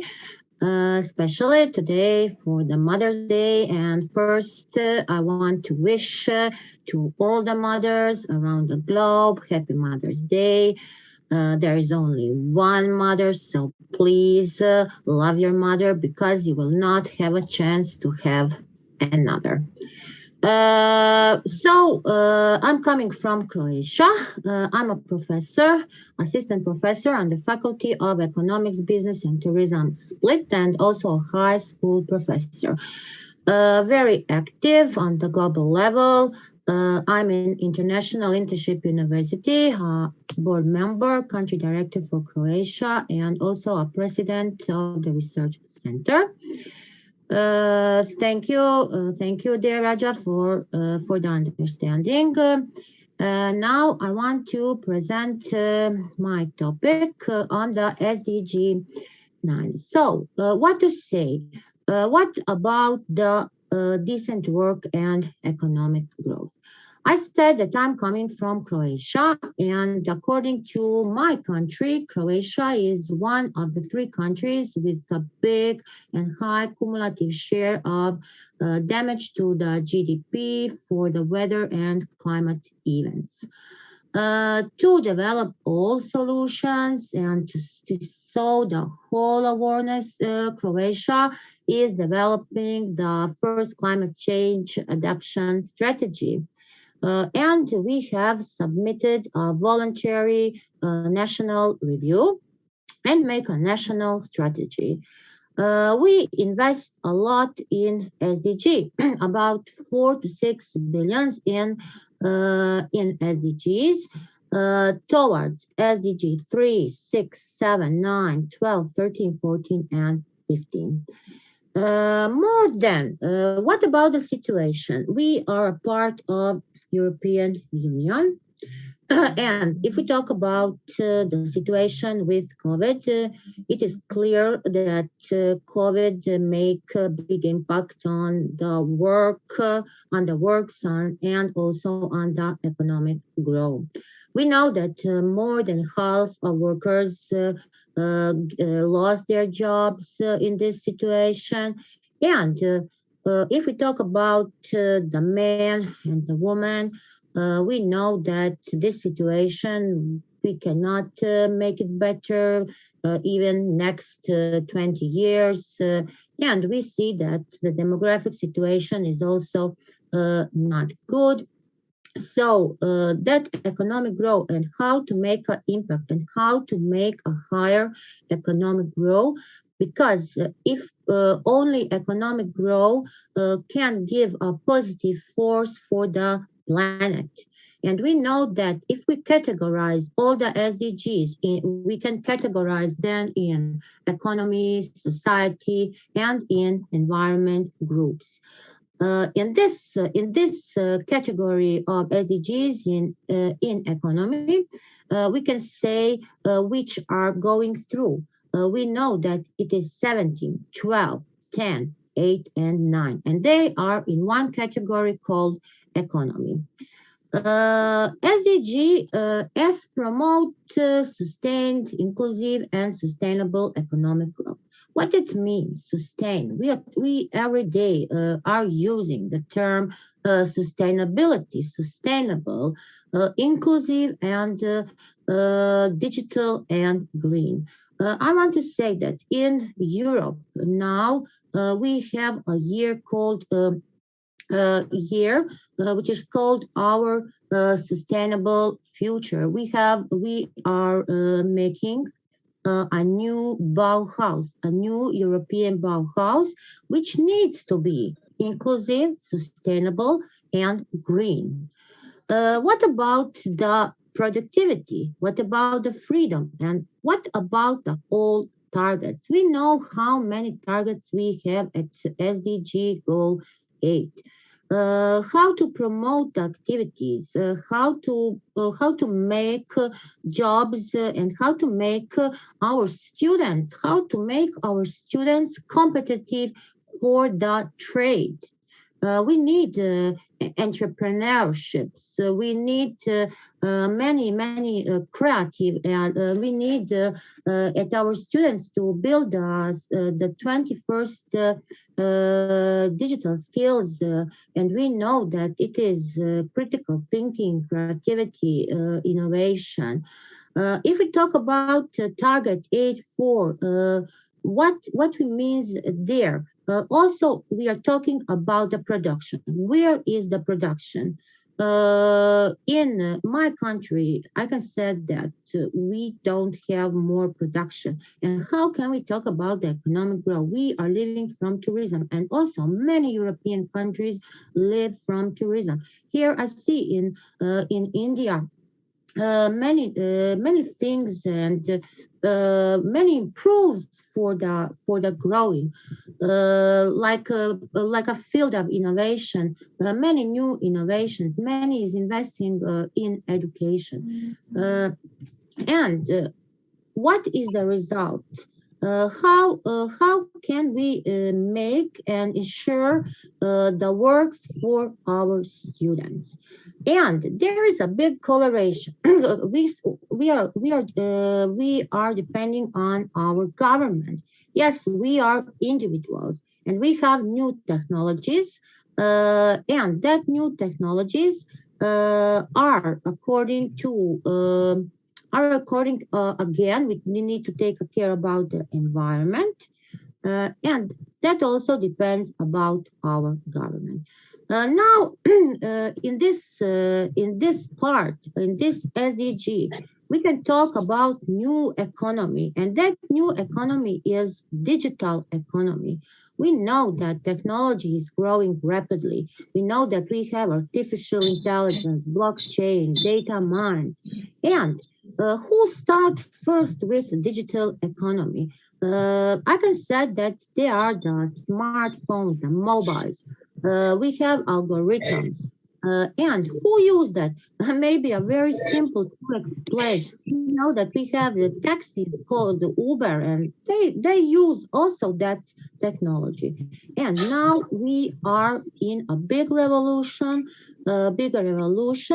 and we have a scientific community we are living, and we need to invest in science, in research, and all us educators, professors needs to make new innovations to push the production which is dead in more countries. So what kind of economy it needs to be? Economy needs to be based on that technology innovation, and that economy is on the raws materials innovations which we talk about. They need to be the major drivers of the economy and to the future of our economic growth. What are the results of that trends? What we need to have? There are many borders. We need to broke that borders, many distance, and who help us in this time? Networks, many platforms, many companies are here on the global level, and that is raising our boundaries and making I can say making very possible to everybody to use that. Big data today, I'm sure that you know that when you are going to record something like this meeting on the Zoom, and you have an option, go on the computer or go to the data, to the clouds. Yes, that is all today is going and storing in the clouds. And that is a good, we can say, advantages of us to use that technology. And we need to grow, have economic growth like technology is growing.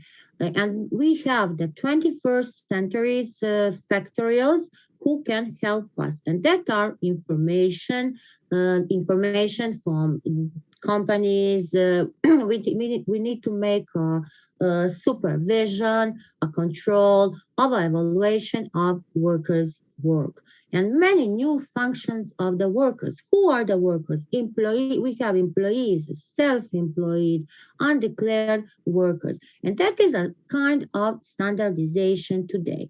And we need that digital economy. We need the digital revolution to produce a biggest economic growth with intelligent machines, robotics, called intelligence factors, intelligent work organization, intelligent governance, intelligent cities, shops, energy, transport, and all.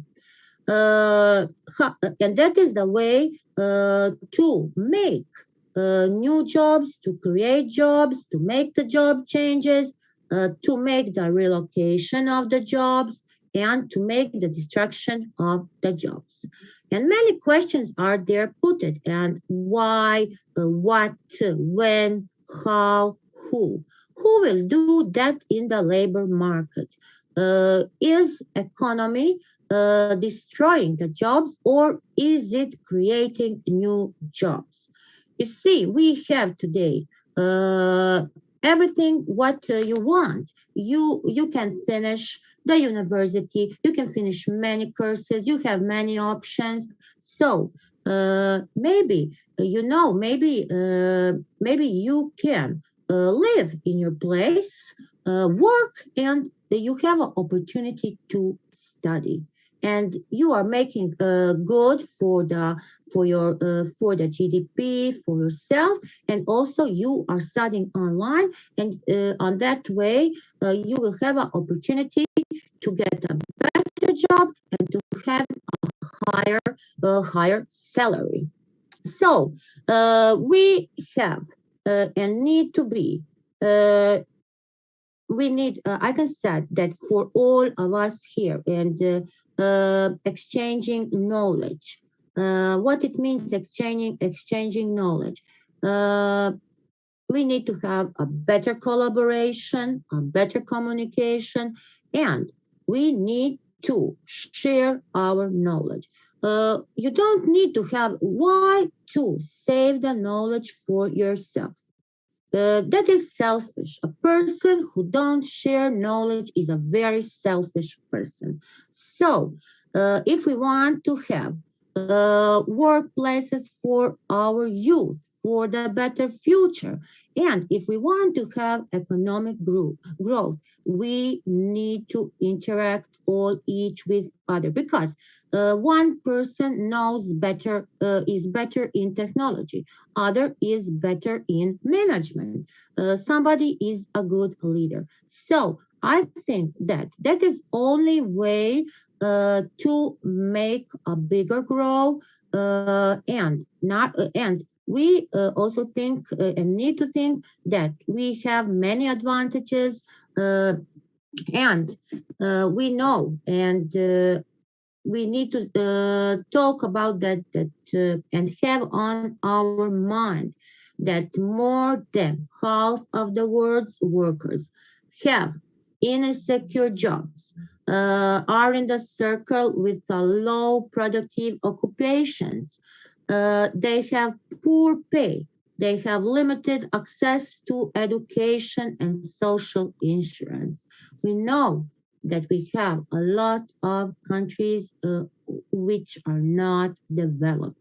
And also we have a contact with many educators from that countries, and our mission is to help that educators, to help them to make better conditions for their students, and if we can give them also the internships, the grants for the students. I can say in my country we have many grants. We are giving many grants for the students who are really poor. I said at the beginning, I'm working for International Internship University. Also, International Internship University is offering internships. We have now internships in many countries, and it will give opportunity to students to come to other countries to learn something, and to get new knowledge, and then we can talk about a sustainable economic growth in all the world. So Nada can talk a lot. I will conclude with this. How can a nation possibly be prosperous without the depletion of the globe's natural resources? How to promote, sustain, inclusive and sustainable economic growth, full and productive, empowerment and decent work for all, on example of giving good practices and showing and as I said, exchanging our knowledge. Thank you for this big opportunity. Awesome, Professor Nada. You also said at the end that Nada can speak a lot. Only when a few people speak, you feel like listening to them for a long time. So your speech was one such speech as well today. You started with the detailed approach of economic growth, what are the SDG goals that contribute to economic growth. And you also gave us a deep dive of European Union's approach to these goals. And because you're in the section of students, and those are the people that you deal with day in, day out, what should be the approach of students, and how you have to bring a shift in their mindset the entrepreneurial mindset set, or their digital skill adoption, innovation, critical thinking. Those are aspects that you touched upon. And also how to break the border and have a global view of everything that you do.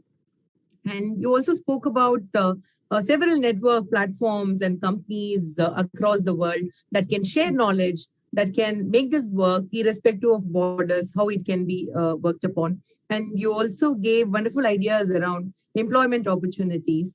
And I think overall, it was a very good deep dive. Thank you so much for your efforts to let the global people know about this. Thank you so much. Thank you. Thank you so much. Next, we will call the next best speaker. We have Sonesh ma'am that joined recently. Are you ready, ma'am? Should we go ahead? Yes, very lovely. Good evening. I hope I'm loud and clear. Yes, you are. Thank you so much. Yeah, before you start, I wanted to give your introduction to this group of people. Please. So Sonesh Bharadwaj is a motivational speaker, a certified corporate behavioral trainer, life and business coach, and youth mentor. Very powerful. I've been part of many forums where she speaks with a lot of conviction and she speaks very loud and clear, and amazing to have you here with us. The floor is yours. Thank you. Thank you so much, Anita ma'am. Thank you so much. The wonderful host we have with us, Mr. Tarun Tiwari as well. So very lovely. Good evening to all of you, all the high excellencies, dignitaries available here. It's my pleasure, absolute pleasure to be here on this platform. So without further delay, I want to start on a very powerful goal, which we are going to discuss today. And we are in fact discussing nothing but SDG 8. And when we talk about sustainable goals, I think this is a wonderful series where we talk about a lot of stuff. But today, I believe the topic which we have chosen and the theme which we have is amazing. So SDG 8, when we talk about it, it recognizes the importance of sustained economic growth and high levels of economic productivity for the creation of well-paid quality jobs, as well as resource efficiency in consumption and production. Now, I also want to highlight here, when we talk about SDG 8, why it is so important. Because it aims to promote economic growth and decent work for all. Economic grows when more workers have access to jobs and when workers are more productive. Though due to COVID-19 pandemic, we have considerably impacted the employment opportunities in countries, I think, across the globe. It's not only for a specific country. I believe the effect is very, very significant across the world. Now, when we talk about decent work, let me just help you out with when we say decent work, what is the meaning behind this? As per the ILO, International Labour Organization, if we define a decent work, it is defined as a productive work for women and men in conditions of freedom, equity, security, and human dignity. Because somewhere we underlabel this term called decent work. We consider every work is decent as long as it is paying me some X amount as my labor charges. But that's not the case. We need to understand a decent work is something which you do with the condition of freedom, equity, security, and human dignity. In general, work is considered as decent when it pays a fair income, it guarantees a secure form of employment and safe working conditions. Now, here comes the basic question. I would say the most important question is, what can we do for SDG 8? Now, that's where the action plan will come into consideration. Now, if I have to tell you into a very, very simplified form, we have to take immediate and effective measures to eradicate forced labor and modern slavery and human trafficking and secure the prohibition and elimination of the worst forms of child labor, including recruitment and use of child soldiers. Because any sort of labor will actually not help us to achieve and sustain this SDG 8 because we are aiming something big. And if I have to tell you, the 4 pillars where this decent work principles are framed around are very, very powerful. And I want to highlight here the 4 major pillars which decent work actually defines. First is productive and freely chosen work. Second is right at work. Third is social protection. And the fourth one is social dialogue. So when we say about all these important aspects, somewhere we are trying to integrate these 4 pillars in a way that we can sustain SDG 8.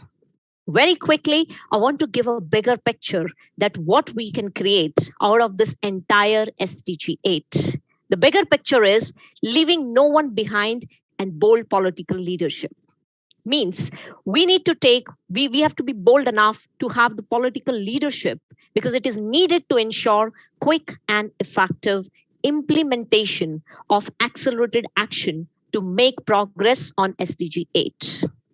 Second is reinvigorate the multi-layer system so that it defends the rights and the interest of the poorest and the most vulnerable people and creates opportunity for the poorest countries to benefit from globalization.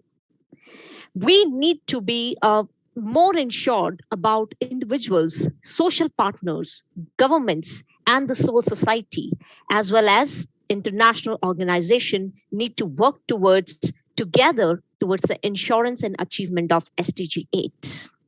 National action plans is pretty much needed, and I would say the need of the hour in order to achieve the SDG 8. When we talk about action plan, this is where most of our entire blueprint needs to be on paper as a document and needs to be under significant consideration of implementation. Because I believe without action, only plans will never be a successful model in order to ensure the sustainability and the long-lasting progress of any action. The last one which I want to highlight here in terms of if we talk about the action plan is improve education system to align with tomorrow's need.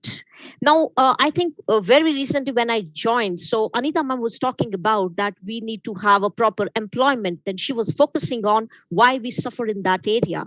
We suffer because we are not upgrading and improving the education system to align with what is tomorrow's need. So we need to understand if we want to match the pace, we need to have a skilled employment rather than creating educational employment. Because today, the need of the hour is to focus on the skilled employment consideration and to meet the range core competencies such as literacy, numeracy, critical thinking, social and behavioral capacities. Explore new economic growth models. Now, this is where somewhere we are lacking big time because I believe if we want to and if we aim to have full employment, we need to get into structural transformation. Without structural transformation, we will not be able to have full employment, and that will directly or indirectly affect the GDP is nothing but our growth models. Last but not the least, I just want to tell and sum it up with a very wonderful saying is develop a new sustainable growth by 21st century in a manner that it integrates pretty much what we are looking out in order to sustain and give a model which can do justice when we say about SDG 8. And on that note, I thank everybody for giving me this wonderful, lovely opportunity to share my views. Love, light, and peace to all of you. Stay blessed, be connected. Thank you. Thank you. Thank you so much, Excellency. And it's always great to hear from you. It's really great. And this is the decade of action, I know very well. And we are here, all the audience. You explained very well, and especially that 4 pillar, productive, right, social, and social dialogues. You know, that bigger picture, we are also able to see that bigger picture. This is the time of action, and everyone needs decent work. Thank you so much. Thank you so much for your insightful views and thoughts. Thank you, madam. Thank you so much, Tarunji. Thank you so much. Thank you so much, Raja Rao sir, for this lovely opportunity. Caroline ma'am and entire Royal Council family. Thank you, everyone. Now, I would like to invite our very special speaker, Ms. Poonamji. She will recite a poem. So please welcome Ms. Poonam Goti, madam.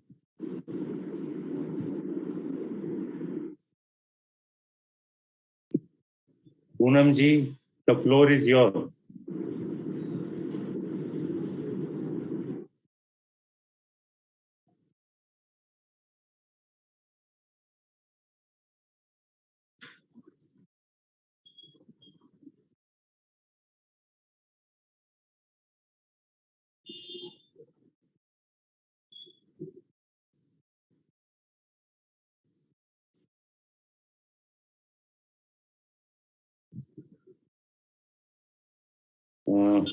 As Poonamji is not responding, I'm requesting my co-moderator, Ms. Anita, to continue. Thank you, Tarun bro. So we'll open the floor for panel speakers. So we have an agenda today. We have a theme. So I'm going to share my screen.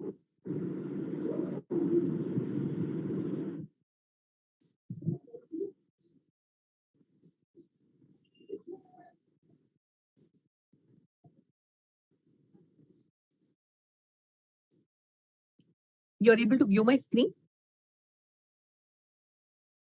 Yes, yes. Awesome.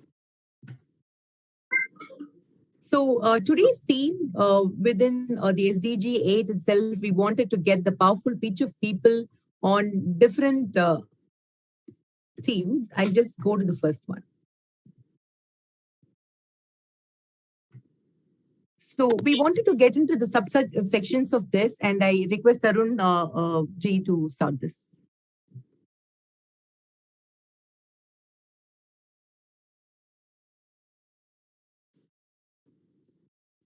Tarunji, are you there? Yes. As we are discussing today SDG 8, decent work and economic growth. So here are the topics. First, sustainable economic growth. Diversity, innovate and upgrade for economic productivity. Promote policy to support job creation and growing enterprises. Improve resources efficiency in consumption and production. So I request all the panel speakers, including keynote speaker, to share your view on this.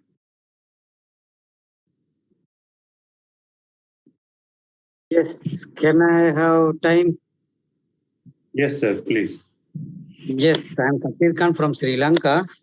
Thank you for giving this opportunity. Good evening to all of you. Today topic is Sustainable Development Goal 18, Decent Work, Economic Growth. The Decent Work country program for 2018-2022 is the fourth generation for Sri Lanka. The Decent Work economic program outlines the policy directions, strategies, and anticipated result through prioritized areas of work during this period that will contribute to decent work for all, thus ensuring no one is left behind. The government of Sri Lanka, such as the Public Investment Program 2017-2022 and Vision 2025, the National Development Framework Vision 2025 priorities, increasing employment opportunities as well as reskilling of the labor force to meet current and emerging socio-economic demands, with special performance for women and youth, target regional economic development action, and also highlighted in the policy. It's set by state. Some are child labor policy, small and medium enterprises policy and other labor laws. The government of Sri Lanka has committed to working to meet the various targets set forth in the Sustainable Development Goal and has the responsibility of reporting on progress in this regard. The ILOS has important role in assisting the government to implement and monitor the SDGs in particular goal. Poverty reduction, gender equality, reduction inequalities, peace, justice, and strong institutions. Thank you for giving this opportunity. Mike, to you, Mr. Thank you, Excellency. Thank you so much for your views. And now I would request Anita Garu to please show the next slide.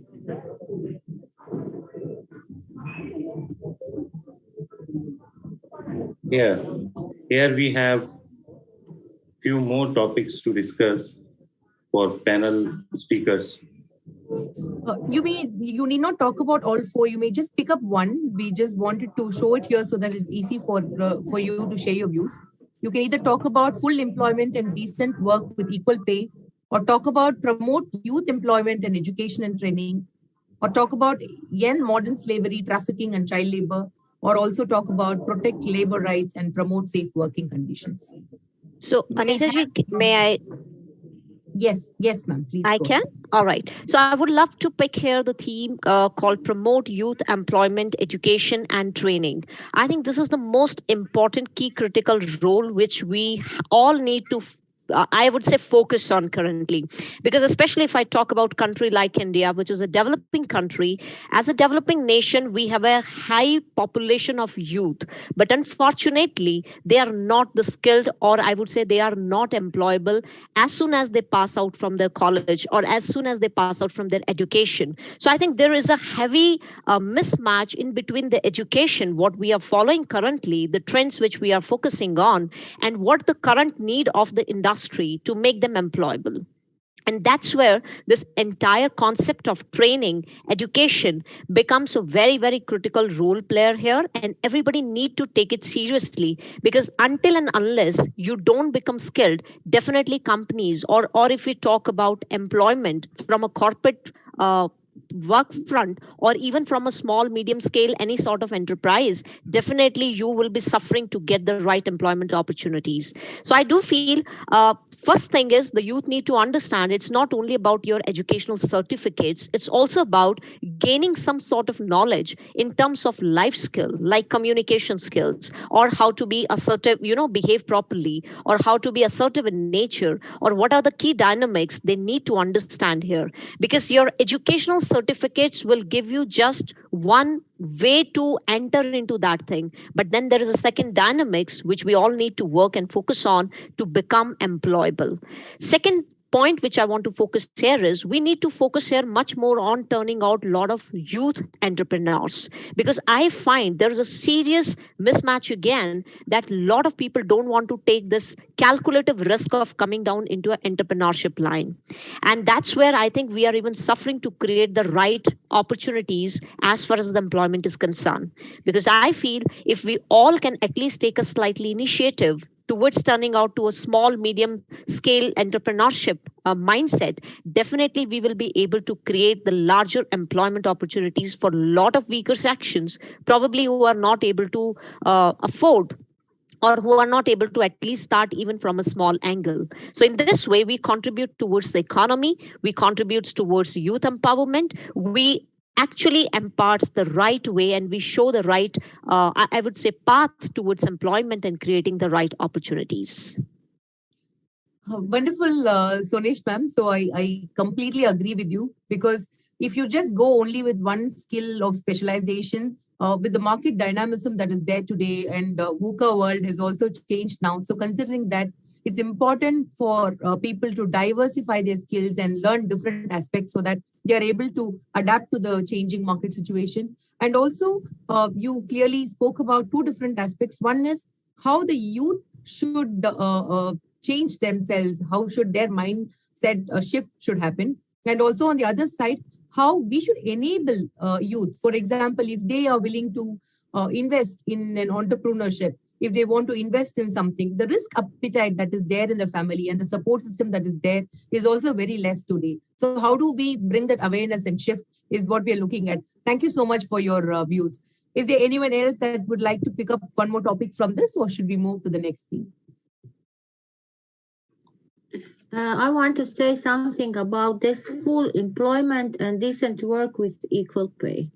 Sure. This target is close to gender equality because I want to say that many jobs, women can't work many jobs like men. And also, if we talk about the salary, if they make and do the same works, they don't have the same salary.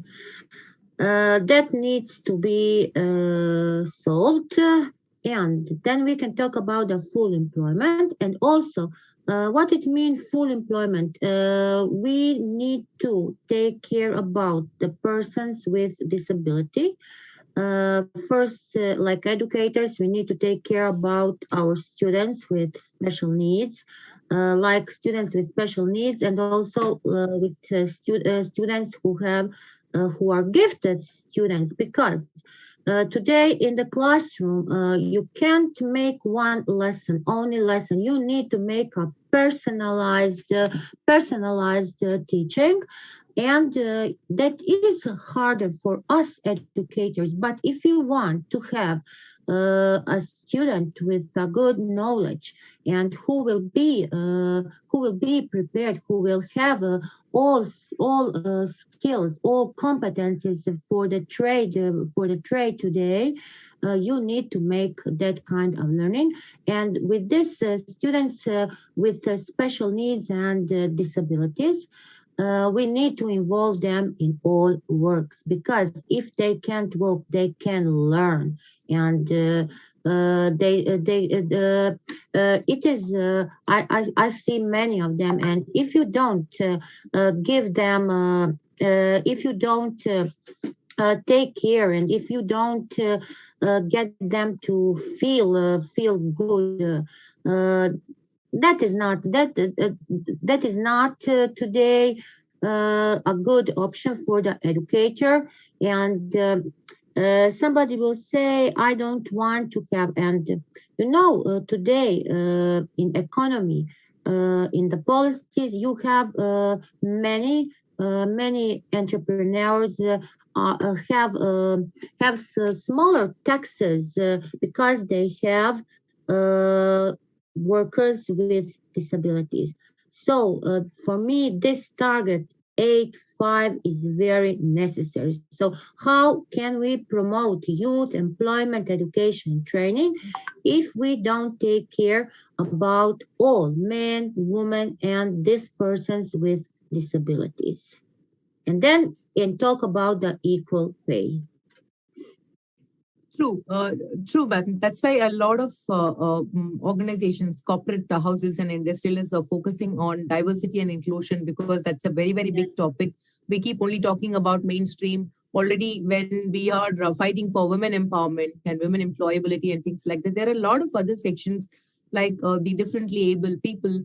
A few youth units have come forward, and they're training these differently able children, trying to capitalize the strengths of them and how that can be utilized to put them in mainstream and also get them employed, to give them a life to live. So thank you so much for your thoughts around this. This is a very, very important point that we need to record today on this monumental moment. Thank you for your thoughts. So is there anyone else that want to talk about these, or should we move to the next goals, next targets as well?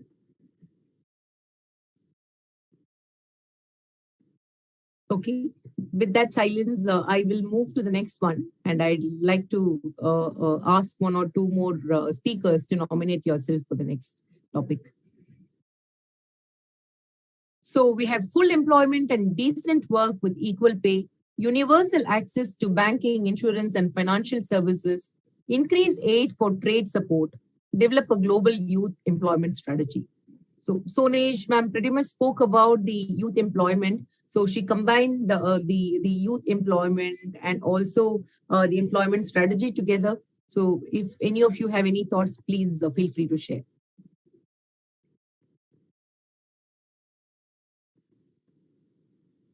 Yeah, may I come in to share with every one of you here? Vincent here speaking. Sure, sir. Please go ahead.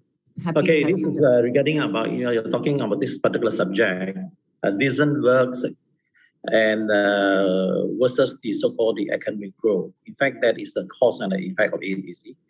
Look at it here, is that again, economic growth for everybody, for the mindset of thinking that here is may improve the daily lifestyle of everyone. Okay. However, okay, towards the endemic, it seems like the industrial productions, commodity price, financial markets, okay, and other kind of so-called industrial fields start, to come back.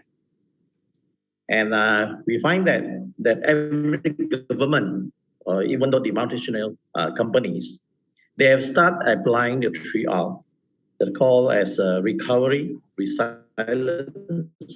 resilience, and restart in order for the SDG. However, now some of the countries, okay, or the private sector, facing the a good potential problem.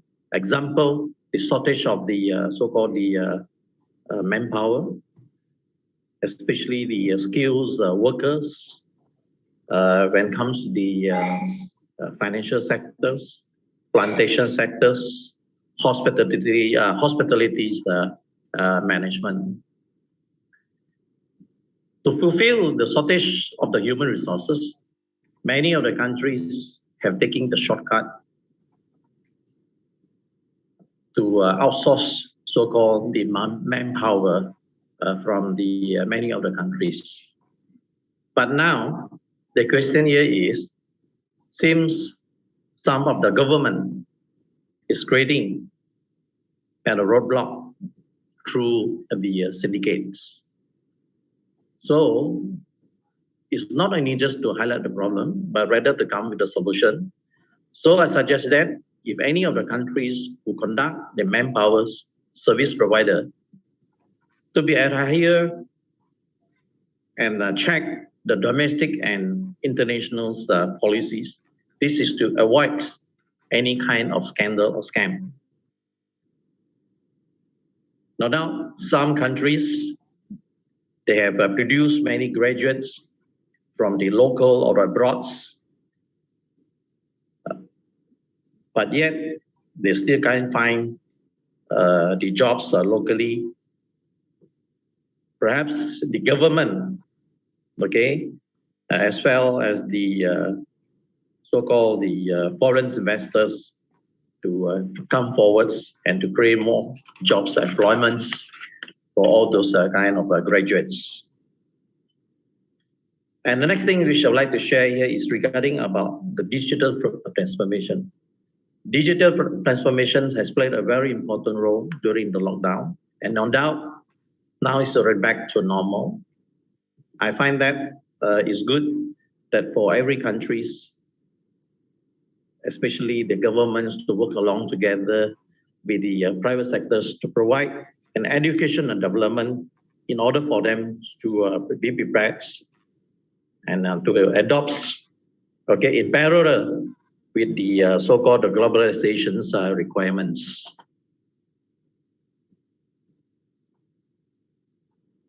On top of this will be challenges question and for everybody to think about. When we are talking about the SDG 8, is that falls under the United Nations, and is every one of the or any one of the countries that fall under the United Nations, are they very supportive in order to implement those are the targets that have been set, okay, for them. So with that, actually, I would like to end my sharing further to these decent works and the economic growth. Thank you. Thank you so much, sir. You pretty much challenged the status quo today, the entire structure and how, I mean, it is being done. And one side, you also spoke about the inflation that is created because of the pandemic and how people are struggling on that. And there is this great resignation few sectors are going through where humongous opportunities are there, but people are getting opportunities and moving elsewhere.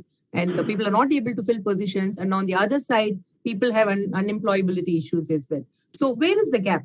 There is no link between what are the skills that are massively required in the industry and what skills people are trained for through the education system. How do we bridge the gap? How do we cross-skill people, and how do we ensure that this gap is bridged is something, it's a very, very big thing that all of us should question.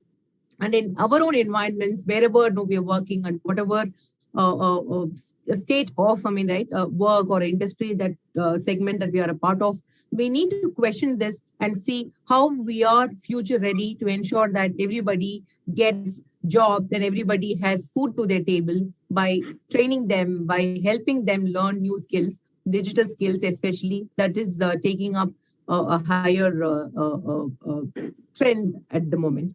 So to his question, to the Excellency Vincent's question, if any of you have any solution, or if you've thought about it, or if you have any research data around it, we'd be happy to welcome you to talk about it. Anita ji, do I have an option of sharing my views here?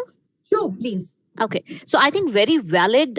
Vincent sir has just mentioned that we are seriously facing this issue, and I think in my previous talk I was sharing the same concern that we have a heavy and majority population of youth where we are not able to skill them to an environment where we make them future ready, and the pretty much gap is coming because we are not creating an opportunity for them in terms of industrial exposure. I've seen during my time, in fact, though I did my engineering long way back, 4 years of curriculum, whatever we go through, we have pretty much in terms of, a bookish language, we have in terms of laboratories, but we never ever focus on something called industrial exposure. I pretty much feel today it is a seriously need of the hour that at least out of a 4 years of course, we need to have compulsory 1 year or 1.5 to 2 years on site, or I would say in an industrial exposure where you evaluate a candidate's performance based on how they behave, what they learn during those industrial trainings, and how they are basically molded themselves with respect to whatever specialization they want to get into the industry. So first thing, I feel that internship opportunities, we are not at all focusing. We are pretty much following the traditional method of doing a course, whether it is MBA, whether it is engineering, whether it is any professional degree, we are going with a set method of just following the curriculum-based approach. I think that approach needs to be changed, because here the need of the hour is we need to become skilled-oriented professionalist. And that can only be done when we have the industrial experts with us and we are getting trained under the right mentorship from industry experts. So this is one. Point number two, which I want to highlight here, is very, very important. We were talking about a point called full employment. And thanks to Professor Nada for highlighting this, that when we talk about women and men, I have seen, especially for women, we talk about pretty much women empowerment. But when a woman go for, let's say, maternity leave and they want to start their second innings, it is so difficult for a lady or a woman to come and join probably with the same experience or with the same payouts.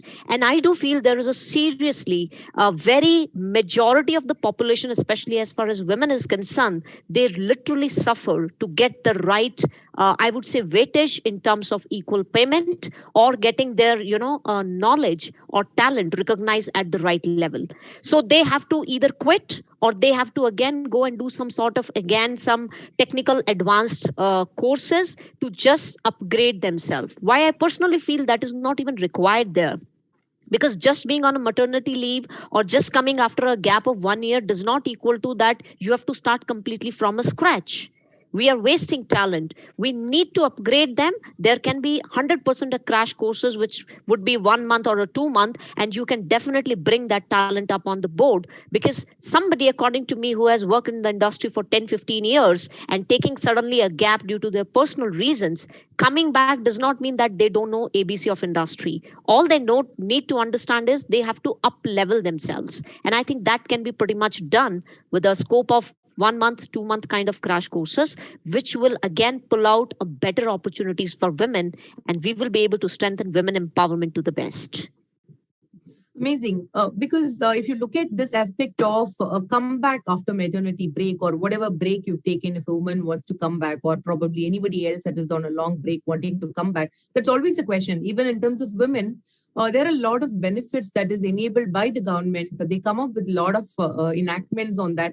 But the corporate world or the industry, okay, how the industry readiness is to accept these benefits instead of looking at this, extending the benefits to the women, be it crash, be it so many other things, maternity benefit getting extended.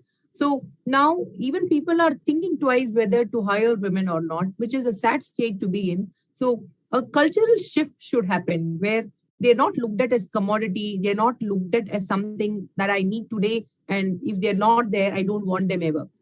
So that shift is required, and that will come only through many awareness campaigns like this that will focus on all of these SDG goals, and that will bring us back on track. And I wish someday we get together to talk about it and say that now things have improved quite a bit and we are able to achieve it. So I'm sure such a day would come very soon with all our efforts. And many people, I think this awareness shouldn't just stop with one person in the family, two people in the family. The more people should talk about it, more people should be aware of it. Especially the youth should be taught, okay, not to accept everything that is coming their way. How to challenge, how to ensure that they get the best out of work. Okay, how they can upskill themselves so that they are in a position to demand and not go with whatever is available there. So on that note, if there's anyone else that wants to share the perspective, we can continue. Otherwise, we can close the panel discussion. I want to only say that if we want to have good workers on the industry, we need to improve the vocational education, because today there are not a lot of students who wants to go to the vocational schools. But if that is only the way to brush your skills and get the competencies for working in some kind of industry. So, and I think that it need to be more competitions, like we have a big world skills where students are showing their skills in many fields, in many different fields, because today everybody wants to be a doctor, a lawyer, a manager, and that is why we don't have a lot of workers and and that is important for our production and for our industry, because everyone wants to be, I said, a chief, and nobody wants today to work. But today the work with technology is very easy, and only on that way we can have economic growth. True. The dignity of labor, looking at every role equally. And yes, in a few developed countries, it is there, but it is still a dream for many, right, developing and the underdeveloped countries. So wish, right, this becomes a reality soon. Thank you so much for your views. And on this note, I thank all the chief guests, keynote speakers, and all the participants here, to the global audience that is watching this as well. Thank you for your patience. And I request Dr. Raja Rav Pagdapalli to give vote of thanks.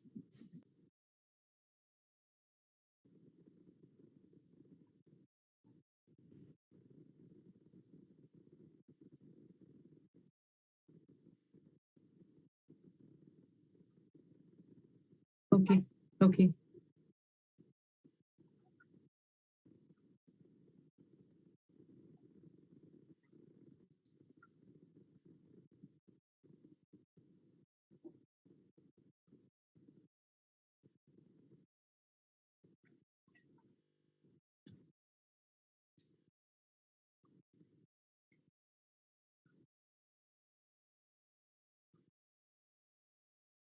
Very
Thank you.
Yes. Thank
Thank you so much, Raja Rao sir, for this lovely opportunity. Though my power has gone again, but still I'm joining back through my audio. Somehow manageable.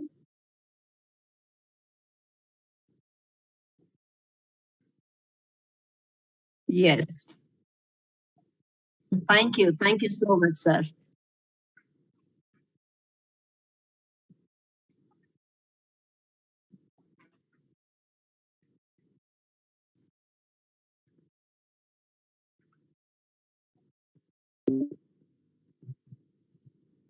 Yes, yeah.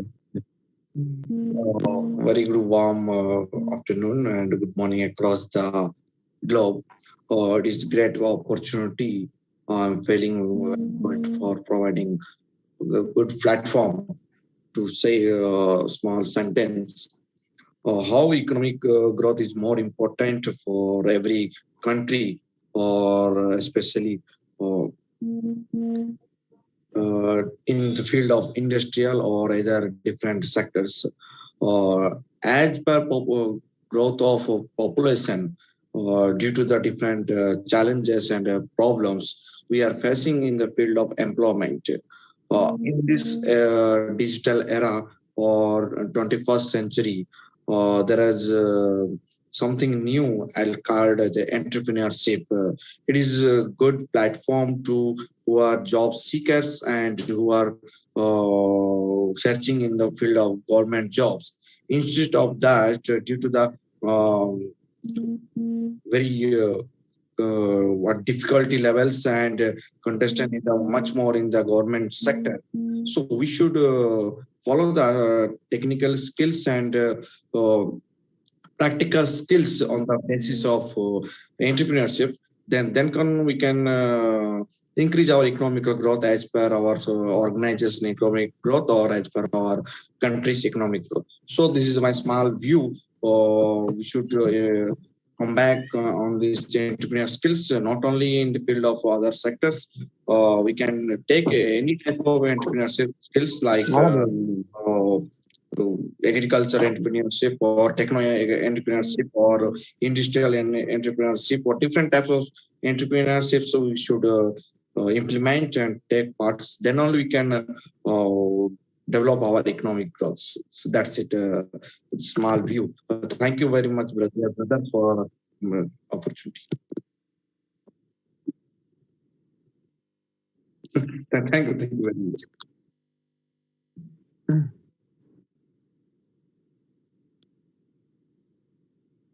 Hello, thank you so much. شكرا جزيلا. I am Abdo Advis from Syria. Speak Arabian, okay? Okay. سوف الآن أتحدث عن البطالة في سوريا في ظل الحروب الموجودة في سوريا منذ أكثر من 11 عام.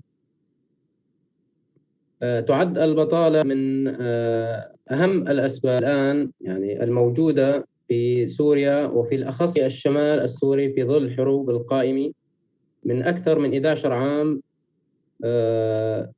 من الحرب والنزوح والتهجير والقتل.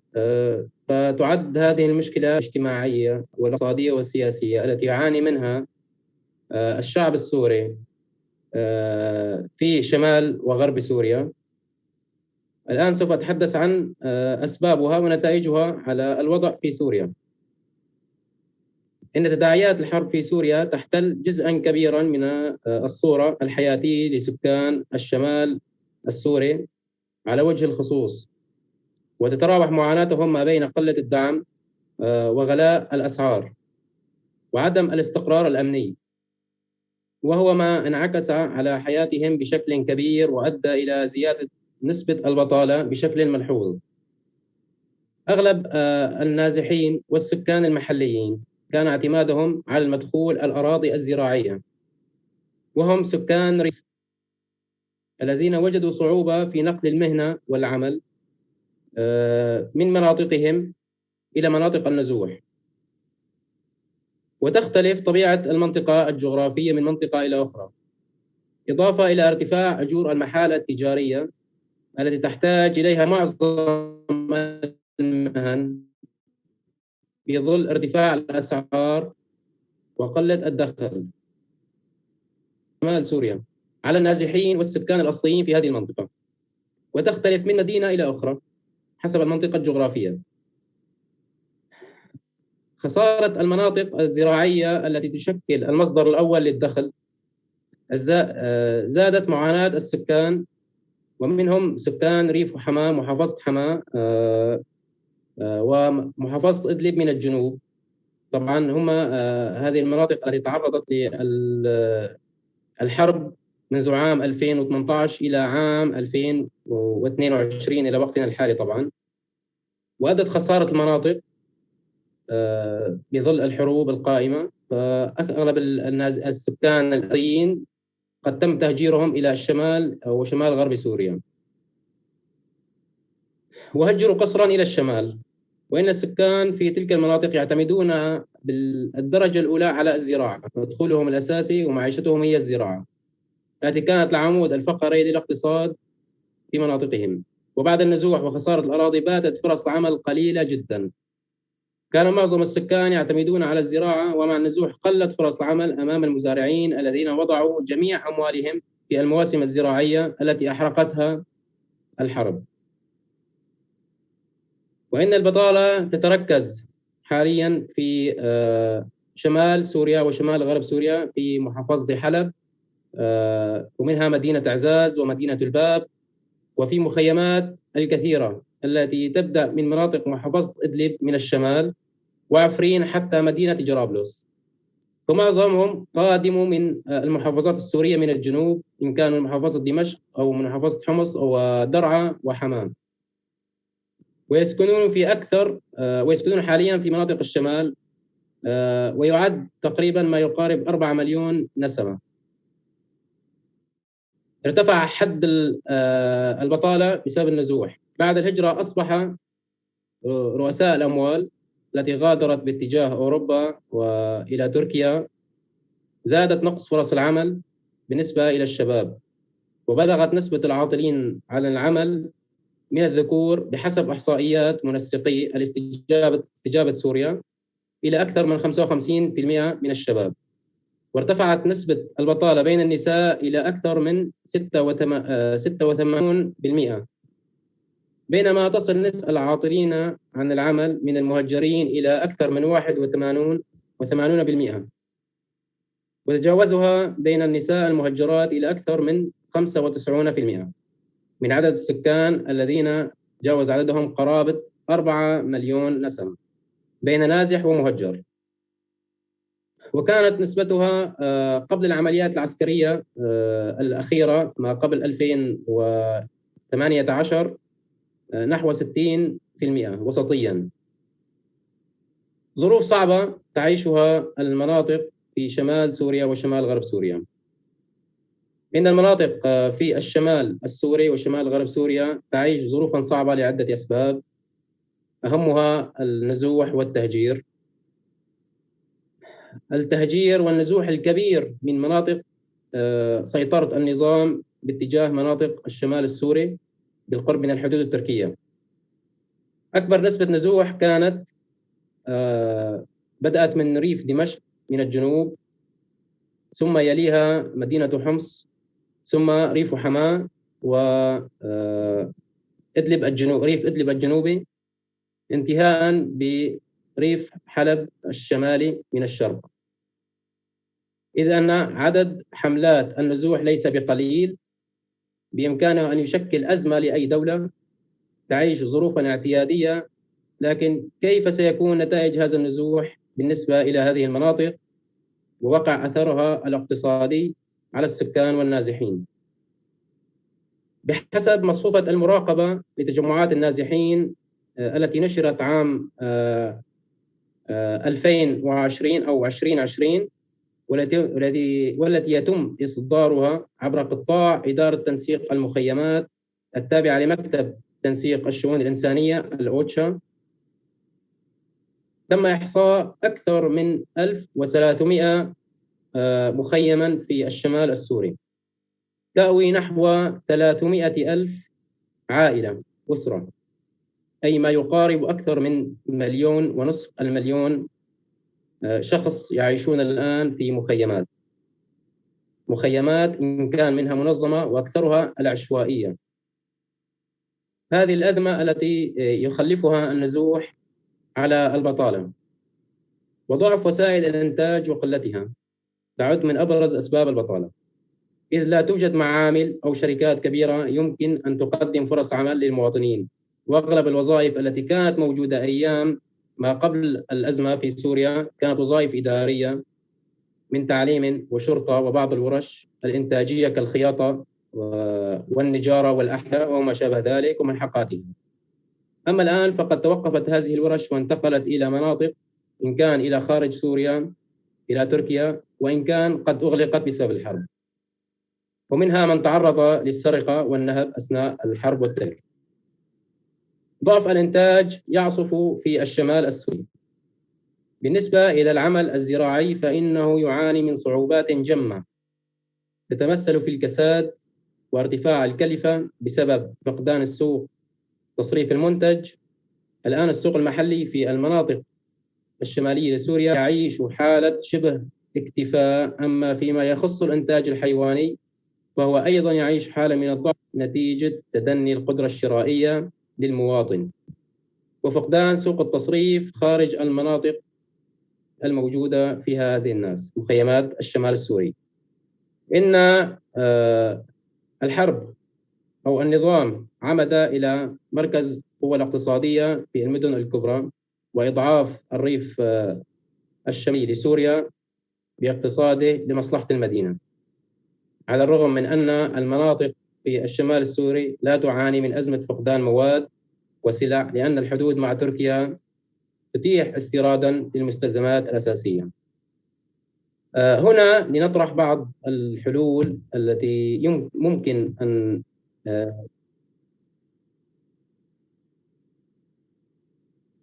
أوكي ثانك يو.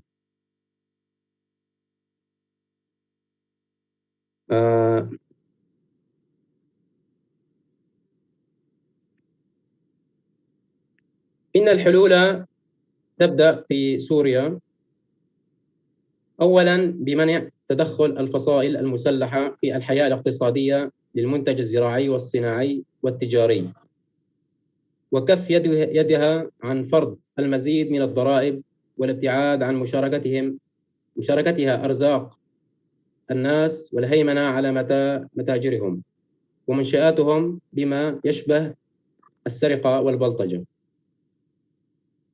أما بالنسبة إلى المعابر التي تقع تحت سيطرة بعض الفصائل تتولد بعض الصعوبات أو العراقيل تتعلق بتسيير عمليات التصدير وارتفاع تكلفتها على الناس في أحيان أخرى. أما بالنسبة للمنظمات الدولية توزع المساعدات بشكل عشوائي. إن المساعدات التي تصل إلى المخيمات في شمال سوريا غير كافية، وهي بالأساس توزع بشكل عشوائي غير منظم من قبل هذه المنظمات. وهنا نرى أيضا المبادرات المؤقتة في ظل أزمة البطالة لابد من وجود بديل يسد حاجات الناس لمحاولة مقاومة هذه الظروف الصعبة وتحمل ضغط الحاجة والعوز.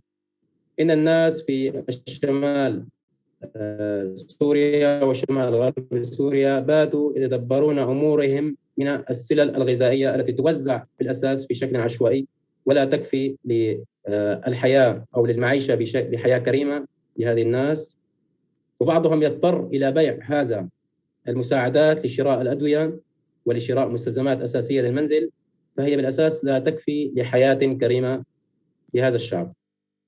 لذا لابد من بحث عن حلول أخرى كإقامة المشاريع المستدامة، إنما يعني مشاريع تساعد هذه الناس. Thank you. Thank you. Thank you.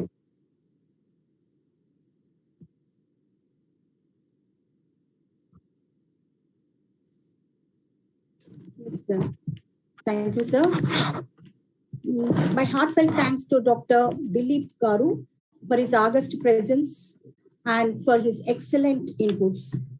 I would like to thank Our Excellency Dr. Safa ma'am from France and Excellency Nada ma'am, Sonesh Bharadwaj ma'am, and Faisal Anjum ma'am, and Safir Khan sir, Amjuri sir, and Abdo and other eminent speakers, and all the viewers who gathered and listened to the speeches with great attention. So thank you very much for being with us and making our Zoom platform and the World Peace Summit in more jubilant. I would like to thank especially my sincere thanks to Vincent sir for making the summit more vibrant with your awesome inputs. Thank you, sir, for attending every day and making our summit more great with your August presence.